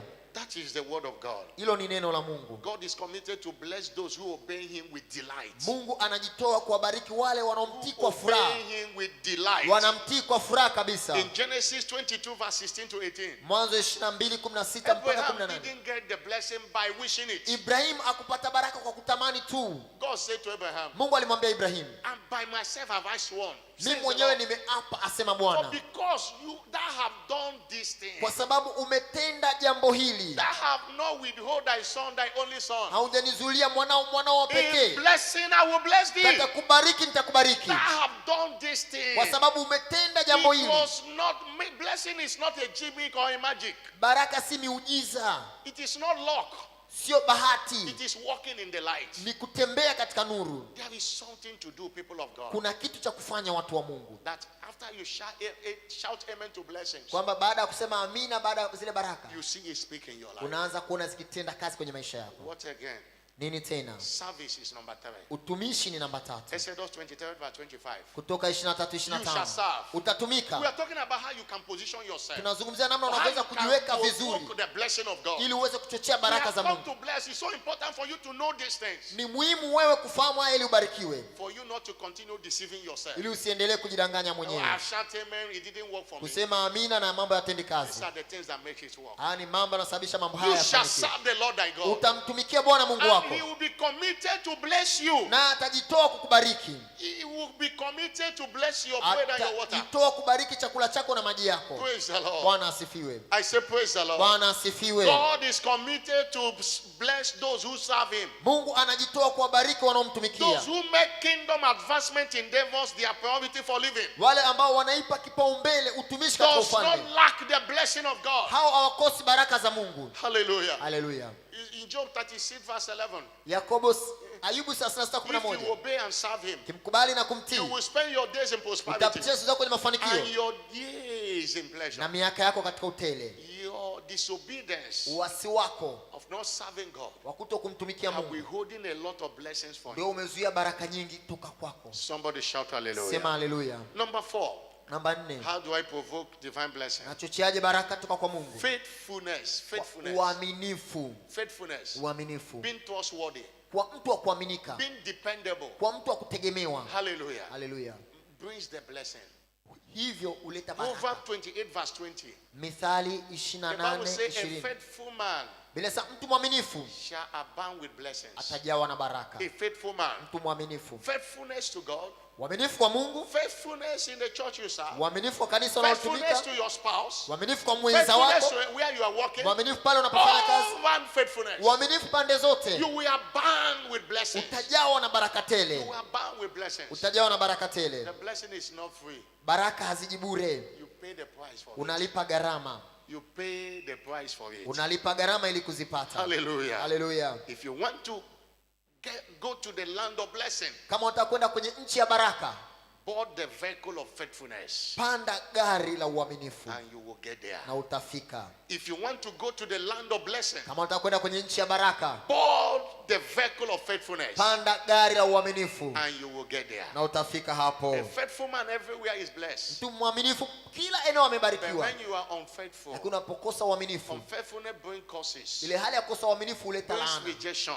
kukataliwa. Many people are stagnated where they are working today. Watu wengi wamedumaa wanapofanya kazi leo. Nobody blesses them there Hakuna anayewabariki pale because of kwa unfaithfulness. sababu ya kukosa uaminifu. Somebody shout hallelujah. Sema haleluya. Number 5, Namba 5, tithing and giving. kutoa fungu la 10 na kutoa. Tithers, Watoa fungu la 10, givers, watoaji, and all those that promote the kingdom with their resources na wale wanaosogeza mbele ufalme kwa rasilimali zao, commit God to their blessings. wanamfanya Mungu awabariki. Malachi chapter 3 verse 10 to 11. Malaki 3:10 mpaka 11. Bring all the tithe into my storehouse. Leta zaka kamili katika gala yangu, There may be meat in my house. ili kuwepo chakula nyumbani mwangu. Prove me now herewith, Jaribuni sasa katika hilo, says the Lord of hosts, asema Bwana wa if majeshi, I will not open you the windows of heaven kama sitawafungulia madirisha ya mbinguni and pour you out a blessing, na kuwamwagieni baraka, there shall not be room enough to receive it. hata isiwepo nafasi ya kutosha. And I will rebuke the devourer for your sake, Nami kwa ajili yenu nitamkemea and yalaye, he shall not destroy the fruit of your wala ground. hataharibu mazao Neither shall yenu, your vine cast their fruit with, na mzabibu wenu hautapukutisha matunda yake, says the Lord of hosts. asema Bwana wa majeshi. And all nations shall call you blessed. Na mataifa yote watawaiteni For you heri au shall eat a mliobarikiwa, delightsome land, says the Lord maana of hosts. mtakula nchi. The blessings that all nations will call you blessed. Yani ni baraka ambazo mataifa yote wataitwa The mliobarikiwa, blessing that the blessed will call you blessed baraka ambazo waliobarikiwa watakuita umebarikiwa, comes to tithing zinakuja kupitia kutoa fungu la 10, Tithing. kutoa fungu la 10 and giving.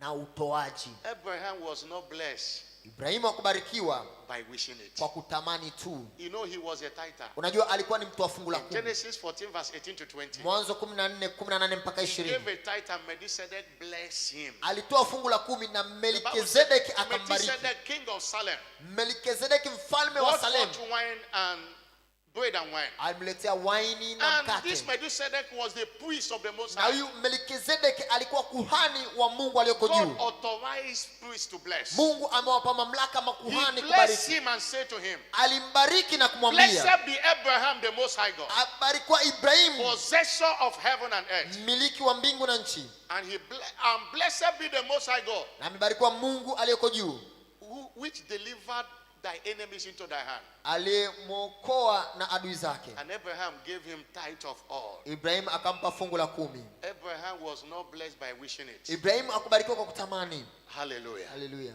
He was a tither. Alikuwa ni mlipa He fungu la was a 10. giver. Alikuwa mtoaji. Tithe is a blessing covenant connector. Kulipa fungu la 10 ni njia ya kiagano ya kupata baraka. Praise the Lord. Bwana asifiwe. Well, again, number 6. Nini tena namba 6? Number 6. Namba 6, What must I do? napaswa kufanya To nini provoke divine blessings. ili kuchochea baraka za kiungu? Connect and submit to higher graces. Jiunganishe na ujitiishe katika neema iliyoko juu. Connect and submit. Jiunganishe na ujitiishe. You know, Hebrew chapter 7 verse 7. Hebrania 7:7 He said, without no ni contradiction, jambo lisilokanika kabisa the less kwamba mdogo is blessed kubarikiwa of the better. na yule mkubwa. Connect to higher graces. Jiunganishe na neema iliyoko Connect to juu. higher unctions. Jiunganishe na upako ulioko Submit juu. yourself. Jitiishe. Hebrew chapter 7. Hebrania 7. Hebrew chapter 7 Hebrania 7 verse 17. mstari wa 17. Submit to them. Jitiishe kwao. Hallelujah. Haleluya. I say hallelujah. Haleluya.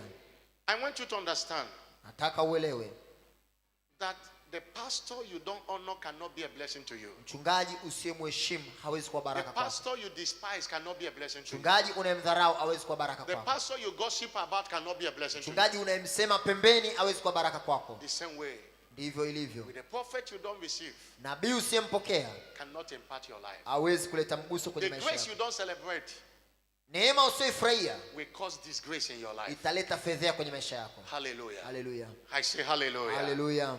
That's why many people are around, Ndio maana watu wengi but they are not connected. wapo lakini Being hawajajiunganisha. around the anointing Kuwepo karibu na upako is not the same as being in touch with the hii anointing. si sawa na kuwa na muunganiko na ule upako. Being around the anointing Kuwa karibu na upako is not the same si sawa with being in touch with the anointing. na kuunganika na upako au mwenye Your upako. connectivity Ule muunganiko wako determines ndio unaamua your collectivity. namna unavyopokea. Until you are connected, Usipojiunganisha you can't collect. hauwezi kupokea. Many people are in church, but they are not connected. Watu wengi wako kanisani lakini hawajajiunganisha. Oh, they can. It is beyond identification. Yaani hii ni zaidi ya kutambulika. It's a heart-to-heart Ni connection. swala la muunganiko wa It is moyoni. beyond proximity. Ni zaidi ya kuonekana. It's a heart-to-heart Ni connection. muunganiko wa moyoni. Oh, Papa is my spiritual father. Kwamba askofu ni baba yangu wa kiroho. Many people, over one, if not up to 1/3, that say that are connected. Ni zaidi ya 1% ama robo tatu ambao wanasema wamejiunganisha. Because if it is your spiritual father, Kwa sababu kama ni baba yako wa kiroho, his words will be like God speaking to you. maneno yake kwako yatakuwa His kama Mungu anaongea instructions will be nawe. running over it. His instruction you'll be running over it. Maelekezo yake utayakimbilia kuyatenda. Hallelujah. Haleluya. This thing is more than being a winner. Jambo hili ni zaidi ya kuwa mshindi. There are a lot of winners who are not connected. Kuna washindi wengi ambao hawajajiunganisha. Until you are connected with their hearts, Usipojiunganisha kwa moyo, the blessings upon this commission, baraka zoko juu ya huduma hii, the graces upon this commission, baraka juu ya huduma hii you will not have it. hautozipata. Praise the Lord. Bwana asifiwe. I've seen many ministries all over the world Nimeona huduma nyingi ulimwenguni mote who are genuinely connected. ambazo zimejiunganisha kikamilifu They are having the same testimony of this church. na wanapata shuhuda zile I've seen zinazotendeka kwenye many kanisa hili. individuals Watu wengi who nimewaona are connected. ambao wamejiunganisha They are having the same testimony. wanapata shuhuda zile But we have zile. seen many people who are winners, Tumeona watu wengi ambao ni washindi but there is nothing to show for ambao it hawana cha kuonyesha kabisa because they are not connected. kwa sababu hawajajiunganisha. Don't just sit down here. Usikae tu chini hapa, Be heartily connected. jiunganishe kwa moyo. Somebody shout hallelujah. Sema haleluya.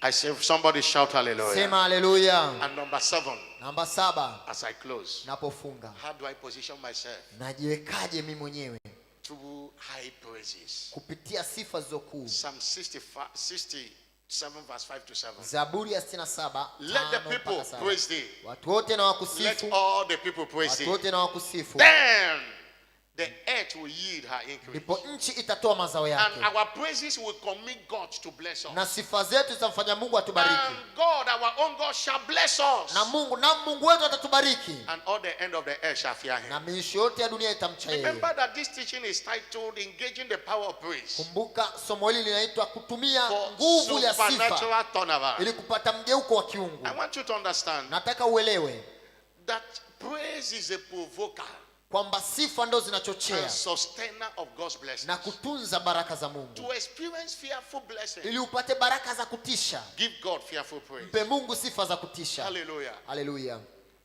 What is in praise? Sifa ni nini? Remember Kumbuka that praise is what to do kwamba sifa ndicho unapaswa kufanya when you don't know what else to do. pale unapokuwa hujui nini tena cha kufanya, When you have struggled from January till now, pale unapokuwa umekuwa umesumbuka it tangu looks as Januari if mpaka that the sasa, testimonies are not coming. inaonekana kama ushuhuda hauji, The new order of testimonies you are not seeing. shuhuda za pambazuko jipya hauzioni. Welcome to this month of praise. Karibu katika mwezi huu wa Praise sifa. your way to your breakthrough. Sifu hata kuelekea kwenye baraka It say- zako. when the Bible says the earth will yield her increase, Biblia inaposema nchi itatoa mazao it yake, means as your praise goes up, inamaanisha sifa zako zinapokwenda the juu, harvest of the seed you sow will come forth. yale mavuno ya mbegu ulizopanda zitachipuka. But what makes it possible Lakini nini kinasababisha iwezekane? is because of the power in praise. Ni kwa sababu ya ile nguvu iliyo katika That's why sifa. what is in praise? Nini kilichoko katika Number sifa? 1, God is in praise. Cha kwanza, Mungu yuko ndani ya And sifa, if God is the blesser, na kama Mungu ndiye and anayebariki you praise God, you get God. na unamsifu Mungu In ukampata other Mungu, words, praise connects you to his blessings. kwa maana nyingine sifa Psalm zinakuunganisha na baraka 22 zake. verse 7. Zaburi The 22:3 Bible says, Biblia inasema, "Oh, thou inhabited the praises of Israel." we ukae katika sifa za Israeli. God dwells in praise. Mungu anakaa katika Praise sifa. is spiritual habitat of God. Sifa ni makazi ya kiungu ya Mungu. What is in praise? Nini kilicho katika sifa? Revelation is in praise. Ufunuo katika sifa. Revelation is in praise. Ufunuo katika sifa. Nothing will be revealed to you without you having a song in your mouth. Hakuna kitakachofunuliwa kwako pasipo wewe kuwa na wimbo kinywani Isaiah mwako. 30 verse 29 to Isaya 31. 30:19. The Bible says, Biblia inasema you shall have a song. utakuwa na wimbo. The people, Isaiah 30 verse 29. Isaya You 30:29. shall have a song Utakuwa na wimbo as in the night. kama wakati wa usiku. And verse 30. Mstari wa 30. And the Lord shall cause his glorious voice to be heard. Bwana atasababisha sauti yake ya utukufu When isikike. you are praiseful, Unapomsifu there is no secret God will hide from you. hakuna siri ambayo Mungu ataificha kwako. What is in praise? Nini kilicho katika sifa? Fresh anointing is in praise. Upako mpya uko katika When sifa. you sing praises to God, Unapoimba sifa kwa Mungu, he anoints you freshly. anakupaka mafuta kwa upya. Psalm 92 verse 1 and 2. Zaburi 20. It is a good thing to give thanks unto the Lord Ni jambo jema kumpa Mungu and sifa to sing praises unto the Most High na God. kuimba sifa kwa Mungu aliyeko juu. And in verse 10, Mstari ule wa 10, 10 to 11, 10 mpaka and he 11. said, my horn, thou shalt exalt like the horn of unicorn, Utainua pembe yangu kama pembe ya and nyati I shall be anointed with fresh na oil. nitapakwa mafuta mabichi. As you praise God, Unapomsifu Mungu, he anoints you with fresh oil. upako utakuja What upya is in kwako. praise? Nini maana ya sifa? Signs and wonders is in praise. Ishara na maajabu ziko katika sifa. Exodus chapter 15 verse 11. Kutoka 15, Who is like 11. unto thee, O Lord, Ni nani kama wewe Mungu wetu among the gods? miongoni mwa Who miungu? is like unto thee? Nani kama wewe? You are glorious in holiness, Tukufu katika utakatifu, fearful in mwenye praises, kuogopwa katika sifa, doing wonders. tenda maajabu. I see God doing wonders in your Mungu life as you akitenda sing maajabu praises kwenye today. maisha yako unapoimba sifa. What is in praise? Nini kilicho katika sifa? Praise facilitate fulfillment of prophecy. Sifa zinaharakisha kutimia kwa unabii. When God told Abraham, Mungu alipomwambia you Ibrahimu, are going to have a child, unakwenda kuwa na mtoto, Abraham was busy praising God. Ibrahimu alikuwa yuko na juhudi katika In kumsifu Mungu. Romans chapter 4 verse 20, Warumi 4:20. he was busy giving glory to God. Alikuwa na juhudi akimpa Mungu utukufu. The word giving glory to God Neno kumpa Mungu utukufu connote praising God. linamaanisha kumsifu Mungu. Psalm 50 verse 23. Zaburi 50 mstari He 23. that offered praise Atoae sifa glorified the Lord. anamtukuza Mungu. Glorified the Lord. Anamtukuza Mungu. Glorified the Lord. Anamtukuza Mungu. Abraham was glorifying God in praise, Ibrahimu alikuwa anamtukuza Mungu katika sifa and the prophecy was na fulfilled. unabii wake ukatimia. Okay, what can praise do? Sasa sifa zinaweza kufanya As we nini? get set to praise Him, Tunapojiandaa kumsifu, praise is one vital way to invoke divine presence. sifa ni njia mojawapo ya muhimu ya kuleta uwepo wa kimungu, And divine presence will always make the difference. na uwepo wa Mungu ndio unaoleta tofauti. Divine presence will always make the difference. Uwepo wa Mungu wakati wote utaleta One of tofauti. the greatest assets of life is the presence of Nagundua God. kwamba hazina kubwa ya maisha ni You uwepo wa Mungu. can't have His presence and lack His blessings. Hauwezi kuwa na uwepo wake ukakosa baraka zake. Hallelujah. Haleluya. Moses understood what it means for God to follow him. Musa alielewa maana ya Mungu kwenda He naye. said, if you will not follow us, don't allow us to go. Sasa kama usipenda nasi usituruhusu tutoke kwenda hapa. Praise provoke divine presence. Sifa zinachochea uwepo wa And divine kimungu. presence is the secret of exploit in the kingdom. Na uwepo wa Mungu ndo siri ya matendo makuu katika ufalme. Secondly, Cha pili, praise provokes supernatural returns on the seed. sifa zinaleta matokeo katika ile mbegu. On the seed we have sown. Katika ile mbegu tuliyopanda. If you want to see supernatural returns Kama unataka kuona matokeo katika mbegu in this month, katika mwezi huu, sing praises to God. imba sifa kwa Mungu. Celebrate God. Msherekee Mungu. That sickness that follows you is not permitted to go with you. Ugonjwa ule kufuata hapa uruhusi In kuondoka na the wewe. midst of praises, God do wonders. Katikati ya sifa Mungu anatenda maajabu. I see God doing wonders in Naona your Mungu life this akitenda morning. maajabu kwenye maisha yako. Rise up on your feet. Simama kwa miguu yako. Rise up on your feet. Simama kwa miguu yako. Rise up on your feet. Simama kwa miguu yako. And wave those hands to Jesus Na and punga praise Him. mikono yako kwa Yesu Kristo. Wave those hands to Jesus. Punga mikono kwa Oh, Yesu. I am blessed. Nimebarikiwa. Oh, Lia Katalia Balia Baba. The Bible says Christ has redeemed us from the curse of law. Yesu ametukomboa kutokana By na being a torati. curse. Curse is Kwa he maana that is hung on the alifanyika tree. laana, That the amelaniwa, blessings of aliyeandikwa Abraham mtini. is coming unto us today. Baraka za The blessings Ibrahimu of zije Abraham kwetu is coming leo. unto us. Baraka za Ibrahimu zinakuja kwetu leo. Thank you, Jesus. Asante Yesu. Thank you, Jesus. Asante Yesu. Thank you, Jesus. Asante Yesu. Thank you, Jesus. Asante Yesu. In Jesus' glorious name. Katika jina tukufu la Yesu. Jeremiah chapter 5 verse 25. Yeremia As we 5:25. get set to give him 15 minutes praise. Tunapojiandaa kumpa sifa And za we dakika pronounce 15 blessings. na mimi kutamka baraka. Hallelujah. Haleluya. Your iniquities have torn away distance, Uovu wako umekuondolea mambo haya and your sins have withholding good na dhambi zako zimezuia mema yasije kwako, things from you. yasije kwako. I say blessing is invocation of good, Nilisema baraka ni kuingiziwa mema, but sin can stop it. dhambi inaweza kuzuia. God will bless the righteous. Mungu atawabariki wenye haki. Psalm 5 verse 12. Zaburi 5:12. That God will bless the righteous, Mungu atawabariki wenye haki and with favor will their compassion with na the kwa shield. kibali atawazunguka kama ngao. And the journey to righteousness Na ile safari ya kuelekea kwenye haki begins with salvation. inaanzia kupitia wokovu. If you are not saved, Kama hujaokoka, you can't be termed righteous, hauwezi kuitwa mwenye haki and you might miss the blessing na of unaweza God. ukakosa baraka. God is about blessing you now. Mungu anajiandaa kukubariki sasa. As we sing praises to God now, Tutakapoimba sifa kwa Mungu He's sasa, about blessing you.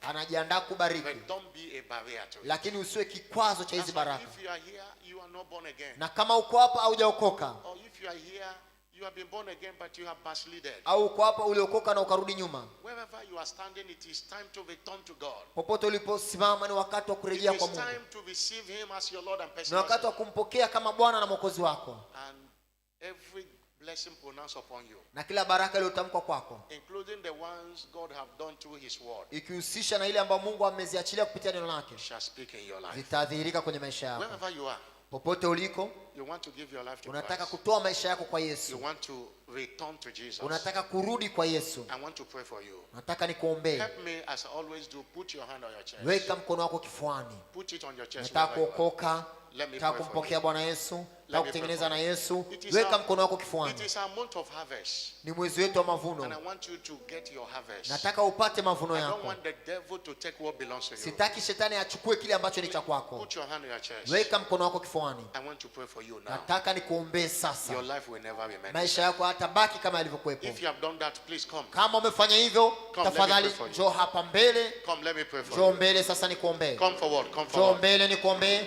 Uliweka Come mkono forward, let me pray kifuani. for you. Njoo mbele nikuombee. Come forward, come Njoo forward, come mbele, njoo forward. mbele, njoo Come mbele. forward, come, Njoo come. mbele nikuombee. Come, come. Njoo mbele, uliweka Jesus mkono is calling kifuani. you. Tafadhali njoo Jesus mbele. is calling you. Yesu anakuita. Jesus is calling you. Yesu anakuita. Jesus is calling you. Yesu anakuita. Come. Njoo. Wherever you are, you want to Popote ulipo, rededicate your life to Jesus. unataka kutengeneza maisha Come. yako na Take a Yesu. step of faith and come. Njoo, chukua hatua ya imani. Come. As Njoo. you dance, as you sing, Napocheza na the kuimba, heaven will receive your mbingu praise. zitapokea sifa zako. A praise of someone that is not born again is a noise to God. Sifa ambazo hujakuwa He will not hujaokoka ni receive kelele that mbele za Mungu. noise. Hatopokea makelele. It is not praise Si sifa hizo. until he comes from the mouth of the redeemed. Sifa zinapaswa kutoka The Bible says, katika for kinywa thou cha art aliyookolewa. holy, Maana wewe ni mtakatifu. that inhabit the praises of Israel. Uketie katika sifa za Come, Israeli. come and still calling upon Njoo you. bado na kusubiri. You are there standing there, you are not born again. Uko hapo na hujaokoka. Please come forward. Njoo mbele You want to tafadhali. rededicate your life, please come. Nataka kutoa maisha yako kwa Come and Yesu. join these wonderful men and Njoo women at the ungana na front watu hawa wapendwa hapa and mbele. receive Jesus. Na umpokee And your Yesu. life will never remain the Na same. maisha yako hatabaki kama yalivyokuwa. Thank you, Jesus. Asante Yesu. Every one of you here, say after me. Mliokuwa hapa mbele fatisheni Say, maneno haya. Lord Jesus, Sema Bwana Yesu, I come to you this morning. ninakujia asubuhi ya leo. I know I am a sinner Ninajua mimi ni mtenda dhambi. that needs salvation. Ninahitaji wokovu. Forgive me my sin. Nisamee dhambi zangu. Wash me by your blood. Nioshe kwa damu yako. Wash me by your blood. Nioshe kwa damu yako. Today, Leo I receive you ninakupokea as my Lord kama Bwana wangu and personal Savior. na Mwokozi wangu In Jesus' name. katika jina la Yesu. Come and take your place Ingia na uchukue nafasi yako in my life. katika maisha yangu In Jesus' name. katika jina la Yesu. I declare today Natamka leo that I am now born kwamba again. mimi sasa nimeokoka In Jesus' glorious katika name. jina la Yesu. You are blessed. Father, Barikiwa. I cover them with the blood of Jesus. Baba, nawafunika kwa damu ya Let the Yesu. grace that saved them be with them Neema forever. iliyookoa iwahifadhi In Jesus' name. katika jina la Help me Yesu. follow our church officials. Tafadhali wafuate watumishi wa Mungu. Everyone. Upande. Sauti yako We mshukuru are going Mungu. to go into session of praise now. Tunakwenda kwenye kipindi cha sifa. Praise, we demonstrate it, not just teaching it. Sifa ambayo tutaidhihirisha kwa matendo na si kufundisha tu. God servant said 15 minutes, and I'm going to take that 15 minutes. Mtumishi wa Mungu ameelekeza iwe dakika 15, tutafanya kwa dakika We have 15. 20 minutes. This is 9, 10 or 9. Tunaanza dakika 20 hapa. 15 minutes straight praise. Dakika 15 sifa za kutisha. Hallelujah. Hallelujah. And in the midst of praise, desire a miracle. Na katikati ya sifa tamani In the midst muujiza. of praise, look at that sickness. Katikati ya sifa tazama I huo say, ugonjwa. because God do wonders in praise. Kwa sababu Mungu anatenda maajabu katika sifa. And that sickness will leave your body Na today. huo ugonjwa utaondoka mwilini mwako. I leo. command every growth in your body, Naamuru kila uvimbe every mwilini mwako. sickness in your body, Kila ugonjwa mwilini as mwako. you sing and dance before God, Unapoimba na kucheza mbele za you are Mungu. dancing them out of your life in the name of Jesus. Kwenye maisha yako. Everything my heavenly Father have not Chochote planted in your ambacho Baba wa life, mbinguni hajapanda you are kwako. dancing them out of your life today. Unacheza ukivitoa kwenye In maisha the yako. name of Jesus. Katika jina la Yesu Every Kristo. burden of the heart, Kila as tamanio la you moyo. dance, they are coming out of your life today. Unacheza na toka kwenye maisha yako. You are leo. dancing your way to the blessing of God. Unacheza kuelekea kwenye In baraka the za name Mungu. of Jesus Christ. Katika jina la Yesu Kristo. Choir, let's sing. Kwaya na tuimbe. Make sure you are dancing. In the next 15 minutes, we'll be dancing without Unacheza stop. kwa dakika 15 zijazo. Utukufu wote ni wako, ni wako.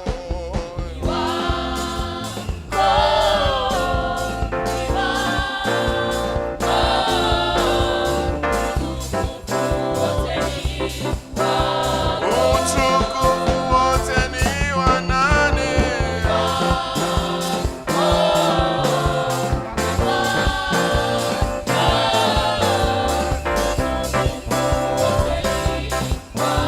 Heshima na nguvu ni za nani?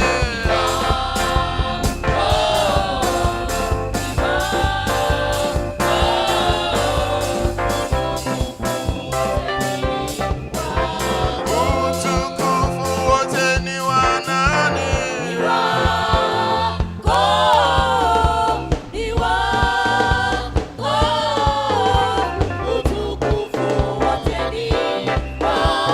Utukufu wote ni wa nani?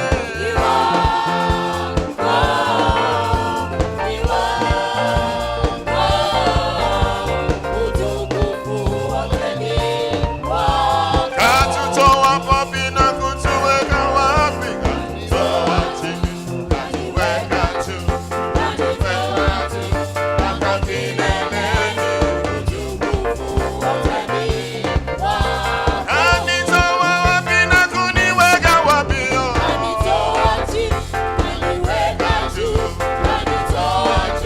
Mpaka kileleni. Utukufu wote ni wa nani?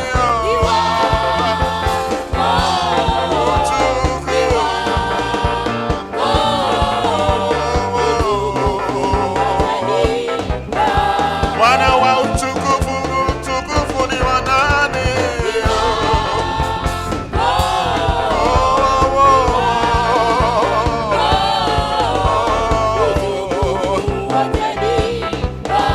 Heshima na nguvu ni za nani?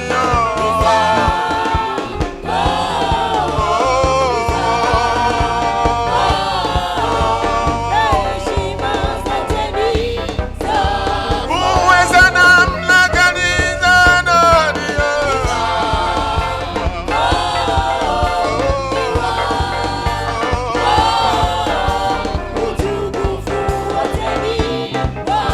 Kanitoa wapi na kuniweka wapi?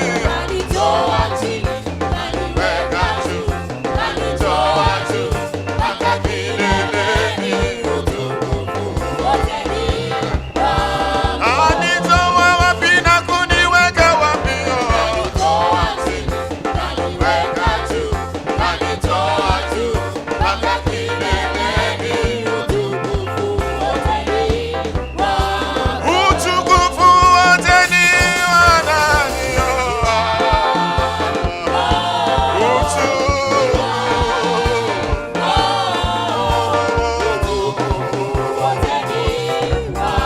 Utukufu wote ni wa nani Bwana?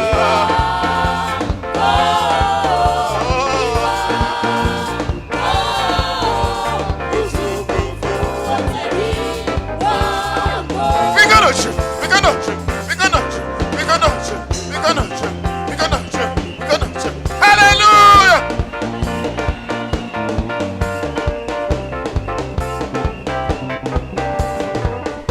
Sing. Hallelujah!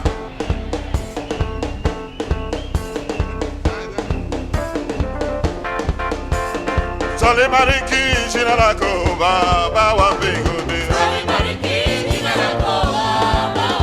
Twalitukuza jina lako Baba wa mbinguni. Twalitukuza jina lako Baba wa mbinguni. Twaliheshimu jina lako Baba wa mbinguni. Baba wa mbinguni. Baba wa mbinguni. Nani kama wewe?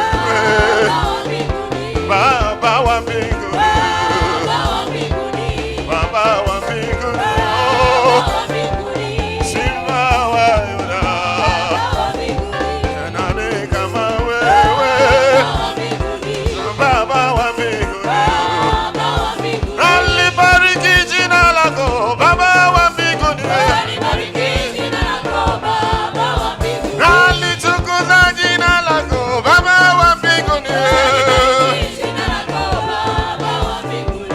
Baba wa mbinguni. Baba wa mbinguni. Baba wa mbinguni. Baba wa mbinguni. Come on. Inua Yesu, inua Yesu Masia. Inua Yesu, inua Yesu Masia. Inua Yesu, inua Yesu Masia. Sana sana sana sana sana sana. Sana sana sana sana sana sana. Sana sana sana sana sana sana. Sana sana sana sana sana sana. Sana sana sana sana sana sana.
Lord, you are lifted up. You are lifted up. Come on. Lift Jesus higher. Lift Jesus higher. Lift Jesus higher. Lift Jesus higher. Higher. Higher. Higher. Higher. Higher. Higher. Higher. Higher. Higher. Higher. Higher. Higher. Higher. Higher. Higher. Higher. Higher. Higher. Higher, higher, higher, higher, higher, higher, higher, higher, higher, higher, higher, higher, higher, higher, higher, higher. Hey, say,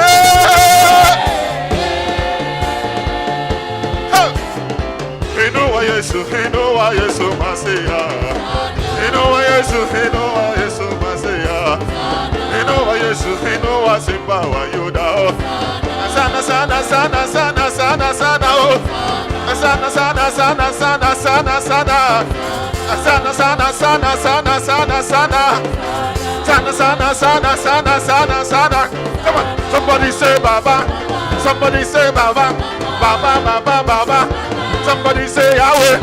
Somebody say Yahweh. Yahweh Yahweh Yahweh. Somebody say Baba. Somebody say Baba. Baba Baba Baba. Somebody say Yahweh. Somebody say Yahweh. Somebody say Yahweh. Yahweh Yahweh Yahweh. Jehovah Re. Jehovah Re. Jehovah Re no. Jehovah Re. You are lifted up. You are lifted up. You are lifted up. You are lifted up. You are lifted up. You are lifted up. Come on. Sifa Bwana, Sifa Bwana, Sifa Bwana, pokea Sifa Bwana.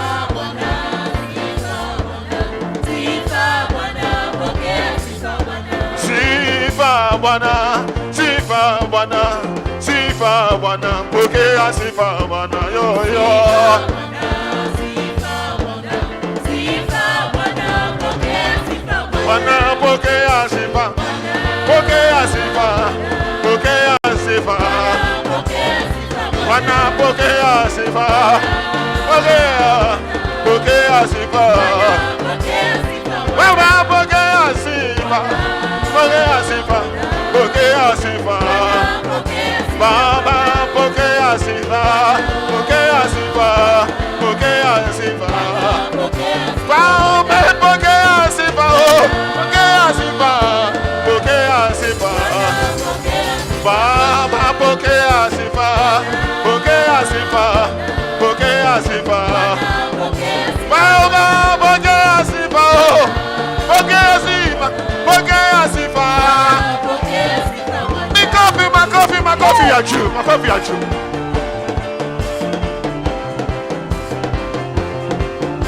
Receive my praise, oh Lord.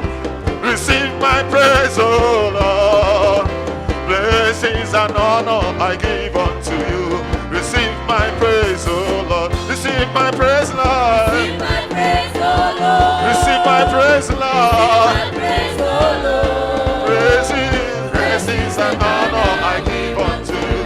Receive my praise, Lord. Receive my praise, Lord. Receive my praise, Lord.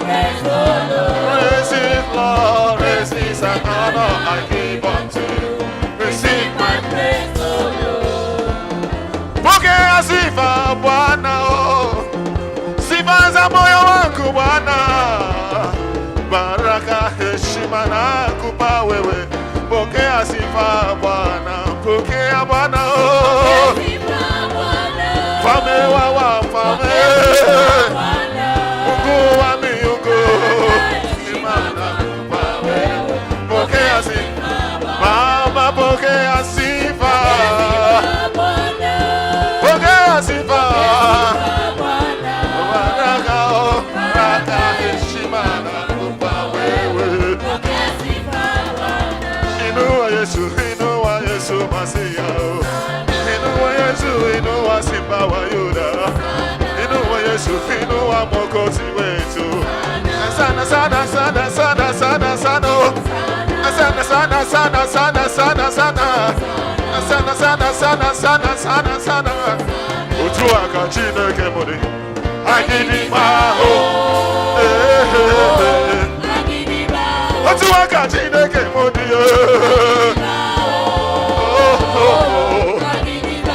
Otua kachine kemodi.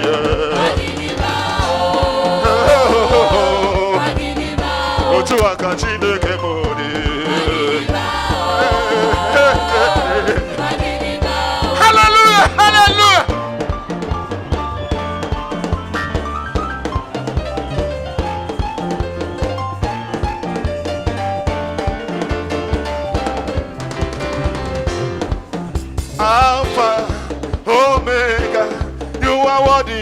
my praises today.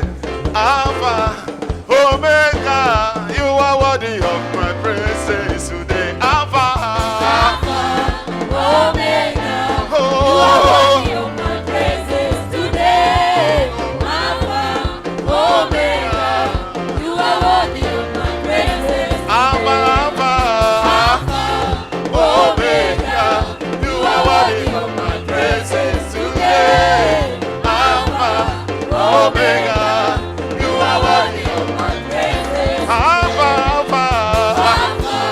Omega, you are worthy of my praises today. Alpha, Omega, you are worthy of my praises. Alpha, Omega, you are worthy of my praises today. Alpha, Omega, you are worthy of my praises. My coffee, I chew.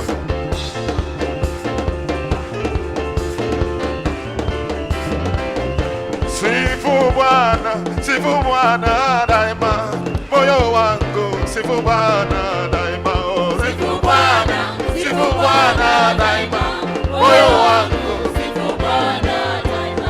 Inua Bwana daima, oh. Moyo wangu sifu Bwana daima. Sifu Bwana daima, moyo wangu sifu Bwana daima. Bariki Bwana, oh, bariki Bwana daima, mwili wangu bariki Bwana daima. Bariki Bwana daima, moyo wangu bariki Bwana daima. Usichoke ndugu, bariki Bwana daima, oh, ndugu yangu bariki Bwana daima. Bariki Bwana daima, moyo wangu bariki Bwana daima. Bariki Bwana, moyo wangu, inua Bwana, moyo wangu, nauza Bwana, moyo wangu, bariki Bwana, moyo wangu, inua Bwana, bariki Bwana,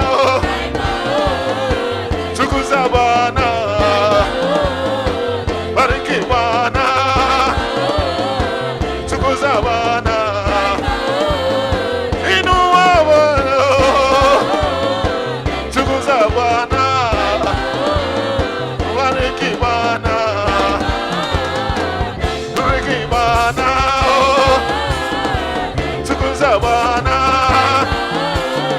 Hallelujah, hallelujah, hallelujah.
Jehovah, Jehovah, Jehovah, Jehovah, Jehovah. Jehovah, Jehovah, Jehovah, Jehovah, Jehovah. Jehovah, Jehovah, Jehovah, Jehovah, Jehovah. Jehovah, Jehovah, Jehovah, Jehovah, Jehovah. Jehovah, Jehovah, Jehovah, Jehovah, Jehovah. Jehovah, Jehovah, Jehovah, Jehovah. Jehovah, Jehovah, Jehovah, Jehovah, Jehovah. Hey, say, hey, hey, hey, hey, hey, say, oh, hey, oh, say, hallelujah, hallelujah, say.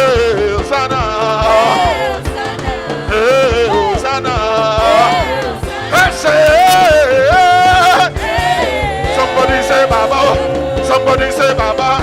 Somebody say Baba. Somebody say Baba. Somebody say Baba. Otu aka Chineke modi. Agidimba oh.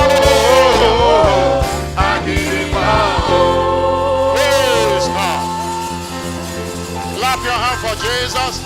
Funga mikono yako kwa Yesu In the name of Jesus Christ. katika jina la Yesu Kristo. The blessing of God is coming upon you afresh Baraka now. za Mungu zinakuja kwa upya. Somebody that believes shout a louder Sema amen. amina kubwa. I decree the blessings of miracle job upon your life. Tamka baraka kazi ya I miujiza. decree the blessing of miracle marriage upon your life. Baraka ya ndoa ya miujiza. I decree the blessing of miracle children. Baraka watoto wa I decree kimiujiza. the blessing of noiseless breakthroughs. Baraka ya mipenyo isiyo na I decree kelele. the blessing of financial breakthroughs. Baraka ya mpenyo wa I decree kifedha. the blessing of restoration of hope. Baraka ya marejesho ya I afya. decree your healing and deliverance. Natamka uponyaji wako na ukombozi. I am commanded this morning to bless you, Nimeamriwa siku ya leo and kukubariki. no devil will reverse it. Na hakuna shetani All atakayebatilisha. through the remaining days of Siku 2018, zote zilizobaki za 2018. every step of yours shall be new Kila doors hatua now. yako itakuwa ya pambazuko jipya. Impossible doors shall continue to open all Milango through this year for isiyoonekana you. itaendelea kufunguka kwako. All through the remaining days of Siku 2018, zilizobaki za you 2018. shall be breaking forth into the new ways of Utasonga glory. mbele kuelekea viwango I'm not vipya vya hearing another utukufu. amen. Sema amina. This hour, Saa hii every consign of your life kila tatizo la maisha shall yako be turned to new dawn order of litageuka kwa testimony. shuhuda ya pambazuko jipya. All through the remaining days of Siku 2018, zilizobaki za your 2018. path will continue to shine more Njia yako and more itaendelea kung'ara zaidi na in zaidi all the areas of your life. katika maeneo yote ya maisha yako. This month of November Mwezi huu wa 12, shall 11 deliver good food for you in the utakuwa name ni of mwezi wa Jesus. matunda kwako. It shall deliver good food for you in the Utaleta name of matunda Jesus. mazuri kwako. All through the remaining days of Siku 2018, zilizobaki za 2018. things that eyes have not seen, Mambo ambayo jicho hajapata nor ear kuona heard, wala sikio shall hajasikia become the order of the day in yatakuwa your mambo ya life. kawaida katika maisha yako. Somebody shout a louder Sema amina amen. kubwa. Remaining days between now and Siku Shiloh zilizobaki 2018, baina ya sasa na Shilo 2018 you shall take full delivery utapata kikamilifu of the remaining package of new ile dawn fungu order of lako blessing. lilobaki la pambazuko jipya. You shall not carry them over to next year. Hautavibeba kwenda They mwakani, shall be delivered in the name of Jesus Christ. utapokea katika jina la Yesu. I'm not hearing a louder Sikia amina amen. kubwa. You will be singing and winning all throughout this year. Utakuwa ukiimba na kushinda No mwaka wote. sorrow anymore in your life. Hakuna kusumbuka No tena kwenye maisha concern yako. anymore in your life. Hakuna matatizo tena kwenye maisha In yako. the name of Jesus Katika Christ. jina la Yesu Kristo. You will continue to experience new dawn in your walk with God. Utaendelea kuona pambazuko jipya katika All kutembea through the kwako na remaining Mungu. days of 2018, Zote zilizobaki za 2018. I decree Natamka you will experience a new dawn utaona pambazuko in your jipya business in the name katika of Jesus biashara yako Christ. katika jina la A Yesu. new dawn in your family. Kwenye familia A new yako. dawn in your Pambazuko career. jipya kwenye A taaluma. new dawn in the work of your Pambazuko hand. jipya kwenye kazi ya mikono In the yako. name of Jesus Katika jina Christ. la Yesu Kristo. You shall not go down anymore. Hautashuka chini tena. In the name of Jesus Katika Christ. jina la Yesu Kristo. All through the remaining days of Siku 2018, zilizobaki za 2018. the plan of the wicked against your life, Mpango wa mwovu kinyume na maisha yako. against your advancement, Kinyume na kusonga kwako against your mbele. business, Kinyume na biashara yako. shall come to none in the name of Jesus Hautafanikiwa Christ. katika jina la Yesu. Any arrow they have fired at you, Kila mshale uliotumwa kwako. in the name of Jesus Christ of Katika Nazareth, jina la Yesu wa they Nazareti. return back to them in the Unarudi name of Jesus ulikotoka Christ. katika jina la Yesu. All through the remaining days of Siku zilizobaki 2018, za 2018. there shall not be any breakdown of peace in your Hakutakuwa home. na kuondoka kwa amani There nyumbani shall not kwako. be any breakdown of peace in your home. Hakutakuwa kuondoka na amani nyumbani In mwako. the name of Jesus Katika Christ. jina la Yesu Kristo. You shall not be involved in any form of accident. Hautapata ajali You yoyote. shall not be involved in any form of his Hautapata ajali yoyote. Every appointment with death Kila mpango wa mauti is cancelled today in the name umebatilishwa of leo Jesus. katika jina la Yesu. You shall live and not die. Utaishi au You utakufa. shall live or not die. Utaishi au No utakufa. one shall be buried in your family. Hakuna atakayezikwa kwenye familia Anyone yako. related to you, they shall Kila not anahusiana na wewe die. hatozikwa. In the name of Jesus Katika Christ, jina la Yesu Kristo. I decree. Natamka In the name of Jesus Christ of Nazareth, katika jina la Yesu wa all Nazareti. the manipulations Udanganyifu wote against your marital settlement dhidi ya kutulia kwako kwenye ndoa is destroyed unaharibiwa now. sasa. Every arrow of the wicked fired at you Kila mshale wa mwovu uliotumwa kwako against your fruitfulness, kinyume na uzao wako it shall not stand in the name of Jesus Christ. hautafanikiwa katika jina la Yesu. In this month of harvest, Katika mwezi wa mavuno, every mother and father of nation here, kila baba wa mataifa au mama wa we mataifa shall hapa hear your testimony. utasikia ushuhuda wako. I say you shall hear your testimony. utasikia ushuhuda wako. If you have not been conceived, today is your Kama conception day. hujatunga mimba, leo ni siku yako kutunga All mimba. through this month, it shall be testimonies Mwezi for you. wote utakuwa ni ushuhuda kwako. In the name of Jesus Katika Christ. jina la Yesu Kristo.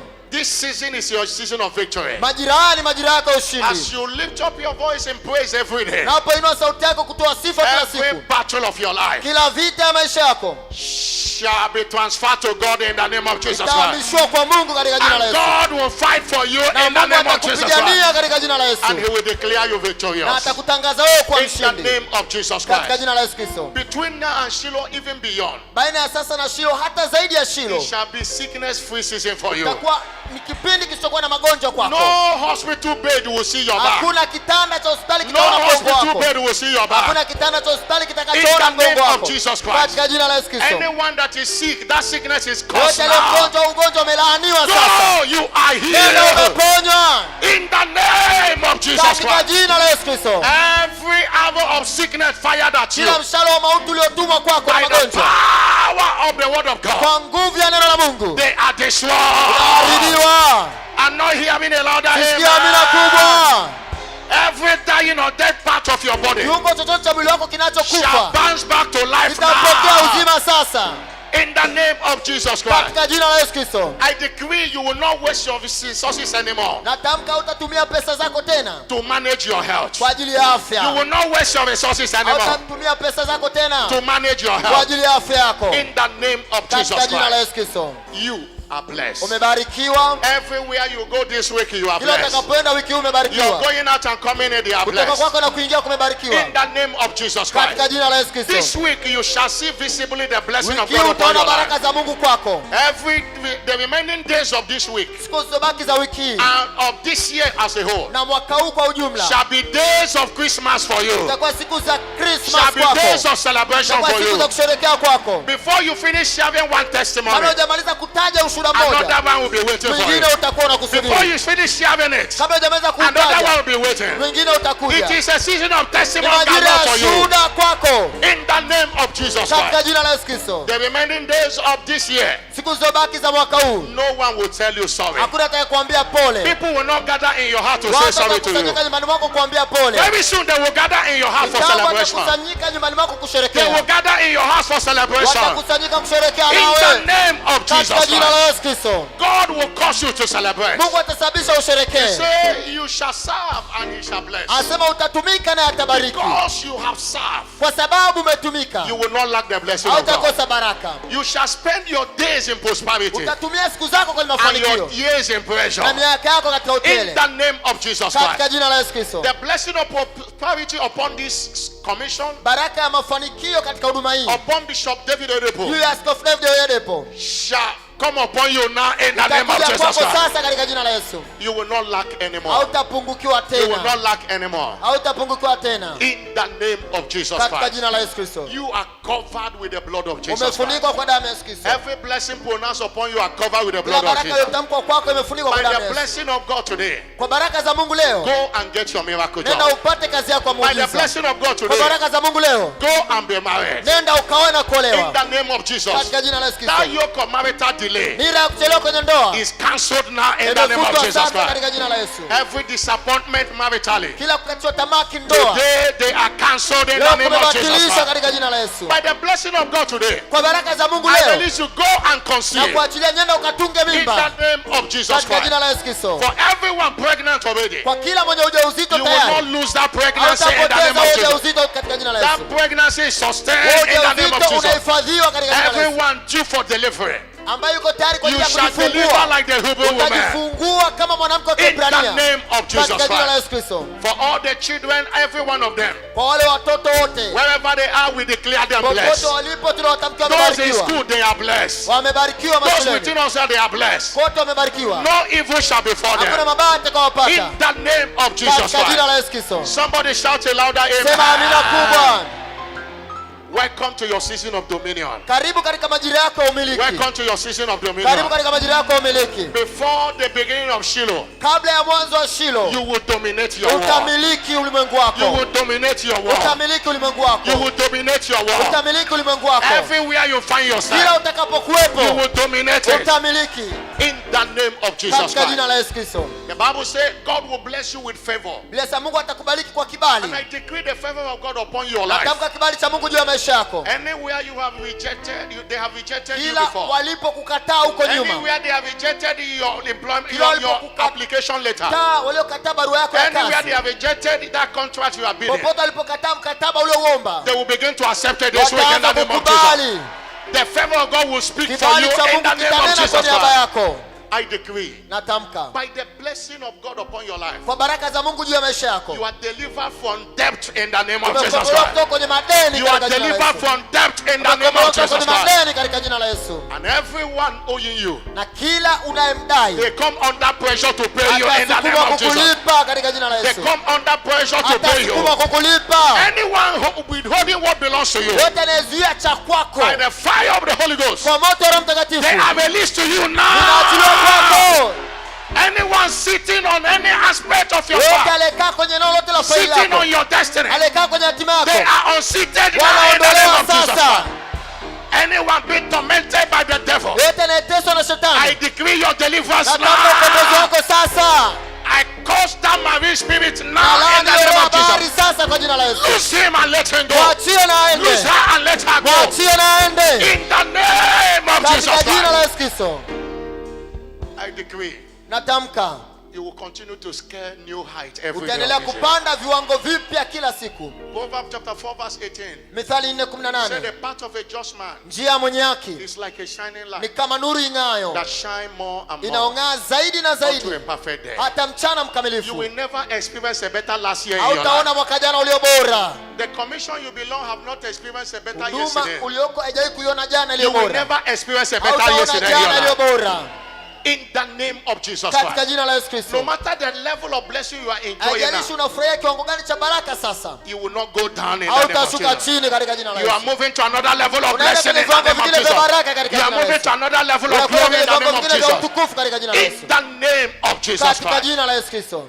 Go in peace. Nenda kwa amani. And the God of this great commission go with you. Mungu wa huduma hii kubwa anaenda na wewe. I stand on the shoes of my father Bishop David Rebo, Nasimama katika viatu vya baba yangu Askofu Oyedepo, who sent me to this land aliyenituma katika and nchi who hii, have commanded me to bless you today. aliyeniamuru nibariki watu wake. I say every blessing he enjoy as a person or as a commission Amesema kila baraka anayofurahia kama mtu binafsi shall au be kama your huduma portion from today itakuwa in the fungu name lako of kuanzia Jesus. leo.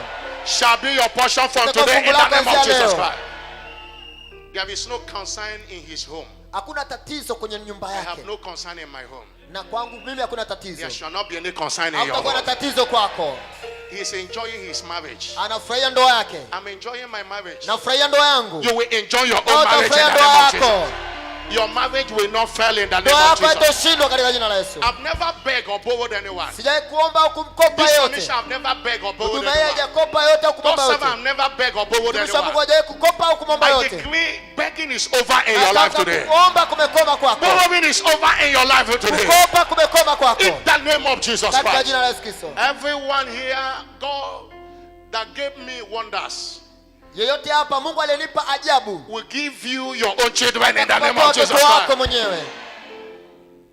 And I decree Natamka by the authority in the word of God, kwa mamlaka iliyo katika neno la Mungu, the light of God nuru ya Mungu will shine upon you continually in the itang'aa name of kwako Jesus. endelevu katika jina la And Yesu. every darkness upon your Na life kila giza katika maisha yako is over today. limekoma leo, Is over today. limekoma leo. I decree it shall be well with you. Natamka itakuwa heri kwako Every day of this every day of the remaining days of the month kila siku zilizobaki za mwezi and of the year. na za mwaka. I decree it shall be well with you. Natamka zitakuwa heri kwako, And by this blessing, no more curse in your life na kwa anymore. baraka hizi hakuna laana tena You kwenye are maisha yako. delivered from curses. Umekombolewa kutoka kwenye The laana. Bible says, Biblia inasema for I shall redeem us from the curse of law Kristo ametukomboa kutoka kwenye laana by ya being made torati, a curse. maana alifanyika laana. Curse is he that is hung on the tree, Amelaaniwa aliyeangikwa that the mtini, blessings of Abraham ili baraka za Ibrahimu shall come unto Gentiles, zije kwetu that we might mataifa, receive the promise of the spiritual friend. na ili wapokee ahadi ya Roho kupitia The imani. blessing of God cancels every curse in your Baraka life. za Mungu nazo zinafuta kila laana kwenye I maisha yako. decree again, Natamka by the tena blessing pronounced upon your life kwa today, baraka zotamkwa kwako leo, you shall not experience any more curse in your life. hautaona laana tena. In the name of Jesus katika Christ. jina la Yesu Kristo. The Lord bless you and keep you. Bwana akubariki na He kuhifadhi, will cause his face to shine upon you. aungarize uso wake He kwako, will be gracious to you. atakuwa mwema kwako, He will give you peace. atakupa He amani, will lift up the countenance that's against you. atauondoa uso ulio In kinyume the nawe name of Jesus katika Christ. jina la Yesu Kristo. This week Wiki hii is declared as your week of ni blessings. wiki yako ya baraka, You shall harvest your blessings. utavuna baraka zako, And all these blessings will accumulate to testimonies baraka upon your zote life. zitageuka kwa ushuhuda kwenye I maisha will yako. hear your testimony this Nitasikia week. ushuhuda wako wiki I hii, say, I will hear your testimony nitasikia this week. ushuhuda wako wiki hii, I will hear your testimony this nitasikia week. ushuhuda wako wiki Your hii. labor in this kingdom shall not be in vain. Utumishi wako kwenye ufalme utakuwa bure In the name of Jesus katika jina la Christ. Yesu Kristo. Somebody shout a louder Sema amina amen. kubwa. Clap your hand for Jesus Pigie Bwana Christ Yesu makofi and have your seat. na uketi. Tell your neighbor, I am blessed. Mwambie jirani yako nimebarikiwa.